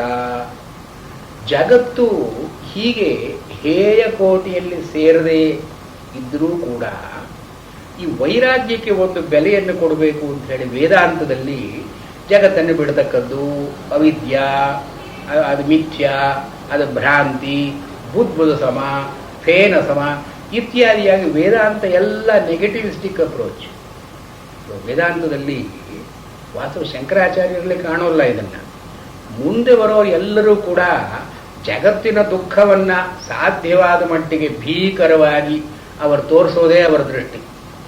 ಈ ವಿವೇಕ ಚೂಡಾಮಣಿ ಇಲ್ಲೆಲ್ಲ ನೋಡಿ, ಎಲ್ಲಿ ನೋಡಿದ್ರೂ ಕೂಡ ವೇದ ಜಗತ್ತನ್ನು ಬಿಡಬೇಕು, ಹೇಯವಾದದ್ದು, ಇದು ನೀಚವಾದದ್ದು, ಕನಿಷ್ಠ ಇಂಥದನ್ನೇ ಬೆಳೆಸ್ಕೊಂಡು ಹೋಗ್ತಾ ಇದ್ದಾರೆ. ಇವರು ಹೇಳ್ತಾರೆ that's not the right attitude. ನೀವು ಇಲ್ಲಿ ಕೃತಕವಾಗಿ ಏನು ಮಾಡಿದ್ರೂ ಕೂಡ ಪರಮಾರ್ಥವನ್ನು ನೀವು ಮುಟ್ಟೋದು ಸಾಧ್ಯ ಇಲ್ಲ. ಯಾಕೆಂದ್ರೆ ಪ್ರಕೃತಿ ಸಾಯಿತಿ ವಿಜ್ಞೇಯ ಸ್ವಭಾವಂ ನ ಜಹಾತಿಯ. ಇರೋದು ಒಬ್ಬನೇ ಬ್ರಹ್ಮ ಅಂತ ನೀವು ಒಪ್ಪಿಕೊಂಡ್ರೆ ನಮ್ಮ ಎಲ್ಲ ಸಂಸಾರದಲ್ಲಿಯೂ ಬ್ರಹ್ಮ ಇರಲೇಬೇಕು, ಅದೇ ಬ್ರಹ್ಮ ಅಂತ ಒಪ್ಪಿಕೊಳ್ಬೇಕು. ಬ್ರಹ್ಮನಲ್ಲಿ ವಿಕಾರ ಹೊಂದಿ ಸಂಸಾರ ಇದೆ ಅಂತಂದ್ರೆ ಅರ್ಥ ಇಲ್ಲ. ಪ್ರಕೃತಿ ಸೇತಿ ವಿಜ್ಞೇಯ ಸ್ವಭಾವಂ ನ ಜಹಾತಿಯ.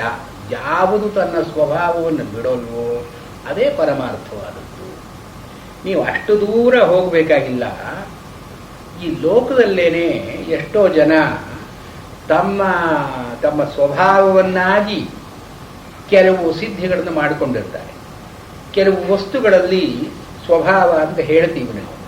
ಇಂಥದನ್ನೆಲ್ಲ ನೋಡಿದಾಗ ಪ್ರಕೃತಿ ಅಂತ ನಾವು ಮಾತು ನಮಗೆ ಹೇಗೆ ಕಾಣುತ್ತೆ? ಇಲ್ಲಿ ಸಾಂಸಿದ್ಧಿಕಿ, ಸಿದ್ಧಿಯಿಂದ ಯಾವುದು ಬಂದಿರುತ್ತೆಯೋ ಅದು ಸಾಂಸಿದ್ಧಿಕಿ. ಯೋಗಿಗಳು ತಮ್ಮ ಅಭ್ಯಾಸಗಳನ್ನು ಮಾಡಿ ಅಣಿಮಾ ಮಹಿಮಾ ಗರಿಮಾ ಮಹಿಮಾ ಲಘಿಮಾ ತಥಾ ಪ್ರಾಪ್ತಿ ಪ್ರಾಕಾಮ್ಯ ಈಶತ್ವ ವಶಿತ್ವ ಅಂತ ಅಷ್ಟಸಿದ್ಧಿಗಳನ್ನು ಪಡ್ಕೊಳ್ತಾರಲ್ಲ, ಇವೆಲ್ಲ ಅವರಿಗೆ ಸಹಜವಾಗಿ ಬಂದಂಥ ಸಾಂಸಿದ್ಧಿಕಿಗಳು. ಅಂದರೆ ಸಿದ್ಧಿ ಅವರಿಗೆ ಸಹಜವಾಗಿ ಬಂದಿದೆ. ಅವರು ಚಿಕ್ಕದಾಗ್ತಾರೆ, ದೊಡ್ಡದಾಗ್ತಾರೆ ಇತ್ಯಾದಿಯಾಗಿ ಯೋಗದಲ್ಲಿ. ಇದು ಯಾವರಾನು ಒಬ್ಬ ಯೋಗಿಗೆ ಇಂಥ ಒಂದು ಸಿದ್ಧಿ ಬಂದಿದೆ ಅಂದರೆ ಈ ಸಿದ್ಧಿ ಬೆಳಗಾಗುವಂತ ಮಾತ್ರ ಇರುತ್ತೆ, ರಾತ್ರಿ ಇರೋಲ್ಲ ಅಂತ ಹೇಳೋ ಹಾಗಿಲ್ಲ. ಅವನಿಗೊಂದು ಸಿದ್ಧಿ ಸಹಜವಾಗಿ ಬಂದಿದೆ ಅಂದರೆ ಆ ಸಿದ್ಧಿ ಯಾವಾಗಲೂ ಇರುತ್ತೆ ಅವನಿಗೆ ಅಂತಲೇ ಅರ್ಥ. ಯಾವುದೋ ಕದಾಚಿತ್ ಕೆಲವು ಸರ್ತಿ ಇರುತ್ತೆ, ಕೆಲವು ಸರ್ತಿ ಇರೋಲ್ಲ ಅಂದರೆ ಆಕಸ್ಮಿಕ. ನಮಗೂ ಎಷ್ಟೋ ಸರ್ತಿ ನಾವು ಏನೋ ಒಂದು ಮಾತಾಡ್ತೀವಿ, ನಡೆದು ಹೋಗುತ್ತೆ. ಅದು ನಮಗೆ ವಾಕ್ಸಿದ್ಧಿ ಇದೆ ಅಂತ ಅರ್ಥ ಅಲ್ಲ, ಯಾಕೆಂದ್ರೆ ಮುಂದೆ ಮಾತಾಡಿದ್ರೆ ನಡೆಯೋಲ್ಲ ಅದು. ಇದು ಈ ಸಿದ್ಧಿಗೆ ಒಬ್ಬ ಯೋಗಿಗೊಂದು ಸಿದ್ಧಿ ಬಂತು ಅಂತಂದ್ರೆ ಅದು ಭೂತ ಭವಿಷ್ಯದಲ್ಲಿ ಬೇರೆ ಬೇರೆ ಆಗುತ್ತೆ ಅಂತ ಅನ್ನೋ ಹಾಗಿಲ್ಲ. ಅದು ಎಲ್ಲ ಕಾಲದಲ್ಲಿಯೂ ಅವನ ಮಾತು ನಡೀಬೇಕು, ಅವೊಂದು ಸಿದ್ಧಿಗಳು ನಡೀಬೇಕು. ಹೀಗೆ ಸಿದ್ಧಿಕಿ ಸಾ ಭೂತ ಭವಿಷ್ಯತ್ ಕಾಲಯೋರವಿ ಯೋಗಿನಾಂ ನ ವಿಪರ್ಯೇತಿ.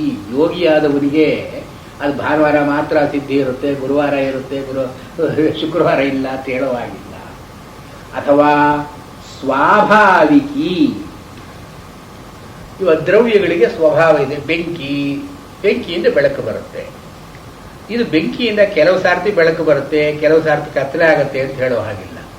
ಇದು ಸ್ವಾಭಾವಿಕಿ, ಸಹಜವಾಗಿ ಇದರಲ್ಲಿ ಇರತಕ್ಕಂಥ ಗುಣ, ವಸ್ತುವಿನಲ್ಲಿ ಒಂದಿರತಕ್ಕಂಥ ಗುಣ ಎಲ್ಲ ಸ್ಥಿತಿಯಲ್ಲೂ ಇರುತ್ತೆ. ಅದು ಬೆಂಕಿ ತಣ್ಣಗಾಗೋದು ಅಂತ ಯಾವಾಗಲೂ ಇಲ್ಲ. ಬೆಂಕಿಯಲ್ಲಿ ಉಷ್ಣತ್ವ, ಪ್ರಕಾಶತ್ವ ಅಂತಿರೋದು ಇದು ಸ್ವಾಭಾವಿಕಿ. ಇದಕ್ಕೆ ವಿಪರ್ಯಯ ವಿಕಾರಗಳು ಅಂತ ಇಲ್ಲ. ಅಥವಾ ಸಹಜ, ಸಹಜ ನಾವು ಹುಟ್ಟುವಾಗಲೇ ಜೊತೆಯಲ್ಲಿ ಬಂದದ್ದು ಸಹಜ, ಸಹಜನ್ಮನ. ಸಹ ಅಂದರೆ ಒಟ್ಟಿಗೆ, ಜ ಅಂದರೆ ಹುಟ್ಟೋದು, ಸಹಜ ಅಂದರೆ ಹುಟ್ಟಿದಾಗಲೇ ಬಂದಂತಹ ಗುಣಗಳು. ಪಕ್ಷಿ ಅದಕ್ಕೆ ಹಾರತಕ್ಕಂತಹ ಸ್ವಭಾವ ಹುಟ್ಟಿದಾಗಲೇ ಬರುತ್ತೆ. ಅದಕ್ಕೆ ರೆಕ್ಕೆಗಳು ಬಂದು ರೆಕ್ಕೆಗಳಿಗೊಂದು, ಆದರೆ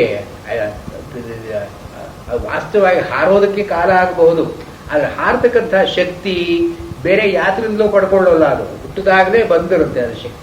ಇದು ಸಹಜ, ಇದಿರುತ್ತೆ ಹೋಗುತ್ತೆ ಅಂತ ಅನ್ನೋ ಹಾಗಿಲ್ಲ. ಅಥವಾ ಅಕೃತ, ಬೇರೆ ಯಾರಾದರೂ ಒಂದು ಒತ್ತಾಸೆಯನ್ನು ಮಾಡಿ ನಿರ್ಬಂಧವನ್ನು ಮಾಡಬೇಕಾಗಿಲ್ಲ. ಇವಾಗ ನೀರು ನಿಮ್ನ ಪ್ರದೇಶದ ಕೆಳಗಡೆ ತಗ್ಗಿಗೆ ನೀರು ಹರಿಯುತ್ತೆ.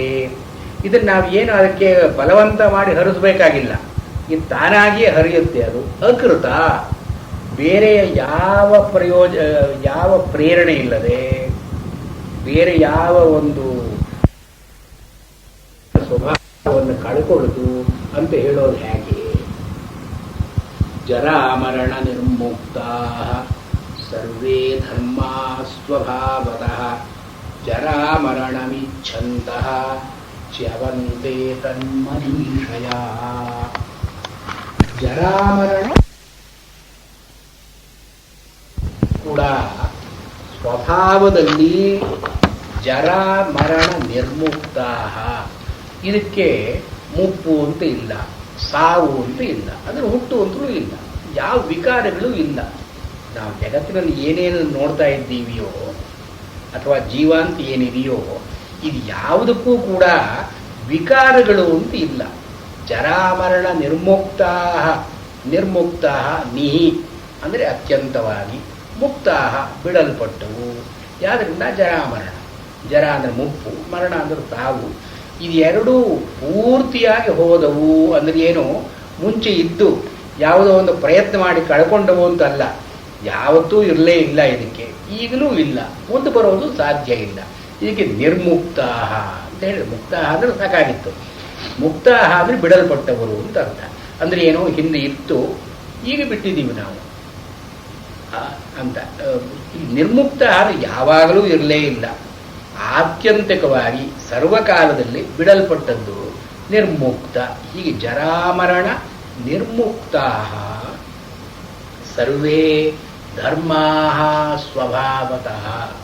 ಈ ಜೀವ ಆತ್ಮ ಅಂತ ಅಂದುಕೊಂಡ್ರೆ ಅವನು ಜ್ಞಾನವನ್ನು ಪಡ್ಕೊಂಡ ಮೇಲೆ ಮಾತ್ರ ಆತ್ಮ ಅಂದರೆ ಅಲ್ಲಿಯವರೆಗೂ ಮರ್ತ್ಯನಾಗಿದ್ದ, ಅವನು ಜ್ಞಾನವನ್ನು ಪಡ್ಕೊಂಡ ಮೇಲೆ ಅಮೃತನಾದ ಅಂತ ಅರ್ಥ ಅಲ್ಲ. ಜೀವ ಅಂತ ಒಂದಿದೆ ಅಂತಂದ್ರೆ ಜರಾಮರಣ ನಿರ್ಮುಕ್ತ ಸ್ವಭಾವತಃ.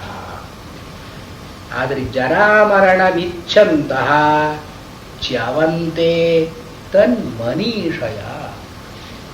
ವ್ಯವಹಾರ ವಾಸ್ತವವಾಗಿ ಪರಮಾರ್ಥವೇ, ಆದರೆ ನಮ್ಮ ಮನಸ್ಸಿನಿಂದ ಯಾವ್ಯಾವ ಕಲ್ಪನೆಗಳು ಮಾಡಿಕೊಳ್ತೀವಲ್ಲ, ತನ್ಮನೀಷಯ ಮನೀಷ ಅಂದರೆ ಮನಸ್ಸಿನ ಕಲ್ಪನೆಗಳು. ಈ ಮನೀಷೆಯಿಂದ ಜರಾಮರಣ ಮಿಚ್ಚಂತಹ there is a desire on our part to see that the things end. ಅಂದರೆ ವಿಕಾರವನ್ನ ವಸ್ತುಗಳಲ್ಲಿ ಕಾಣಬೇಕು ಅಂತ ಬಯಕೆ ನಮಗೊಂದು ಇದೆ. ನಮ್ಮ ಮನಸ್ಸಿ we don't want anything to stay for all time. We want things to come to an end. ಇದು ಇಚ್ಛಂತಹ ಮನೀಷಯ, ನಮ್ಮ ಮನಸ್ಸಿನಲ್ಲಿಯೇ ಒಂದು ಹುಟ್ಟಬೇಕು, ಒಂದು ಮುಪ್ಪಾಗಬೇಕು, ಬೆಳಿಬೇಕು, ಹೋಗಬೇಕು ಅಂತನೋ ಇಚ್ಛೆ ನಮ್ಮಲ್ಲಿ ಇದೆ. ಜರಾಮರಣ ಇಚ್ಛಂತಹ ತನ್ಮನೀಷಯ, ಈ ಮನಸ್ಸಿನ ಕಲ್ಪನೆಗಳಿಂದ ಚ್ಯವಂತೆ, ಅದರ ಸ್ವಭಾವದಿಂದ ಜಾರಿ ಬೀಳ್ತೀವಿ. ಅಂದ್ರೆ ಏನು, ಈ ಜೀವ ಅಂತನೋದಾಗಲಿ, ಇವೆಲ್ಲ ತೋರಿಗಾಣಿಕೆ ಅಂತನೋದಾಗಲಿ, ಇವೆಲ್ಲ ದುಃಖ ಅಂತನೋದಾಗಲಿ, ಇವೆಲ್ಲ ಹೇಯ ಅಂತನೋದಾಗಲಿ, ಎಲ್ಲ ಮನಸ್ಸಿನ ಪ್ರತೀತಿಗಳು, ವಾಸ್ತವವಾದ ಸತ್ವ ಅಲ್ಲ. ಸೊ ನಿಮ್ಮ ಆತ್ಮ ಅಂತ ತಿಳ್ಕೊಂಡ್ರೂ ಮನಸ್ಸೇ, ನಾನೊಬ್ಬ ಪಶು ಅಂತ ತಿಳ್ಕೊಂಡ್ರೂ ಮನಸ್ಸೇ, ಜಗತ್ತು ದುಃಖ ಅಂತ ತಿಳ್ಕೊಂಡ್ರೂ ಮನಸ್ಸೇ, ಜಗತ್ತು ಸುಖ ಅಂತ ತಿಳ್ಕೊಂಡ್ರೂ ಮನಸ್ಸೇ, ಜಗತ್ತು ಮಿಥ್ಯ ಅಂದ್ರೆ ಮನಸ್ಸು, ಜಗತ್ತು ಸತ್ಯ ಅಂದ್ರೂ ಮನಸ್ಸು. ಹೀಗೆ ಜರಾಮರಣ ಮಿಚ್ಚಂತಹ ಚ್ಯವಂತೆ ತನ್ಮನೀಷಯ ಅಂದ್ರೆ ಏನು, there is an ontological compulsion for the mind to cook up various idols. ಆ ಬೆಕೋನಿಯನ್ ಐಡಲ್ಸ್ ಹೇಳ್ತಾರಲ್ಲ, ನಮ್ಮ ಮನಸ್ಸಿನಲ್ಲಿ ಕೆಲವು ಪ್ರತಿಮೆಗಳನ್ನು ಮಾಡಿಕೊಂಡು ಇದು ಇಷ್ಟು ದಿವಸ ಇರುತ್ತೆ, ಇದು ಹೀಗಿದೆ, ಇದು ಹಾಗಿದೆ, ಎಲ್ಲ ಮನಸ್ಸಿನ ವಿಕಾರಗಳಷ್ಟೇ ವಿನಃ ವಾಸ್ತವವಾಗಿ ಸತ್ಯವನ್ನು ಹೇಳ್ತಕ್ಕಂಥದ್ದಲ್ಲ. ಸೊ ಇಲ್ಲಿ ಅವರು ಈ ವೇದಾಂತಕ್ಕೂ ಬೌದ್ಧ ದರ್ಶನಕ್ಕೂ ಹೇಳತಕ್ಕಂಥ ಒಂದು ಸಮನ್ವಯದಲ್ಲಿ ಈ ವ್ಯವಹಾರ ಪರಮಾರ್ಥ ಅಂತನ್ನೋದು, ವ್ಯವಹಾರದಲ್ಲಿ ವಿಕಾರ ಇದೆ, ಪರಮಾರ್ಥದಲ್ಲಿ ವಿಕಾರ ಇಲ್ಲ ಅಂತನ್ನೋದು ನಮ್ಮ ಮನಸ್ಸಿನ ಕಲ್ಪನೆಯೇ ಹೊರತು ವ್ಯವಹಾರದಲ್ಲಿ ವಾಸ್ತವವಾಗಿ ವಿಕಾರ ಇದೆ ಅಂತ ಅಲ್ಲ. ಇದು this the which is how they try to reconcile. ಜರಾಮರಣ ನಿರ್ಮುಕ್ತಾ ಸರ್ವೇ ಧರ್ಮ ಸ್ವಭಾವತಃ ಜರಾಮರಣಮಿಚ್ಛಂತಹ ಚ್ಯವಂತೆ ತನ್ಮನೀಷಯ. ಅಂದರೆ ನಮ್ಮ ಚಿಂತನೆಯಿಂದ, ಅಂದರೆ it's our mind that makes all the mischief. ಮನ ಏವ ಮನುಷ್ಯಾಣ ಕಾರಣಂ ಬಂಧ ಮೋಕ್ಷಯೋ. ಮನಸ್ಸು ಮರ್ಕಟ ಇವ, ಈ ಕೋತಿಯ ಹಾಗಿರೋ ಮನಸ್ಸಿನಿಂದ ಎಲ್ಲ ವೇದಾಂತ ಕಲ್ಪನೆಗಳು ಬರುತ್ತೆ ಅಂತನೋದು. ಮರ್ಕಟ ಸದೃಶ ಮನಸ ಏವ ಕಲ್ಪ್ಯಂತೆ ದಾರ್ಶನಿಕಾ. ದಾರ್ಶನಿಕರು ಇದು ದ್ವೈತ ಅದ್ವೈತ ವಿಶಿಷ್ಟ ಅದ್ವೈತ ನ್ಯಾಯ ಅದ್ವೈತ ಇವೆಲ್ಲ ಯಾಕೆ ಮಾಡ್ಕೊಳ್ತಾರೆ? ಮನಸ್ಸಿನಿಂದ ಮಾಡ್ಕೊಳ್ತಾರೆ. ಈ ಮನಸ್ಸು ಎಂತ, ಅದು ಕೋತಿ ಅಂತ ಮನಸ್ಸು, ಮರ್ಕಟ ಸದೃಶ.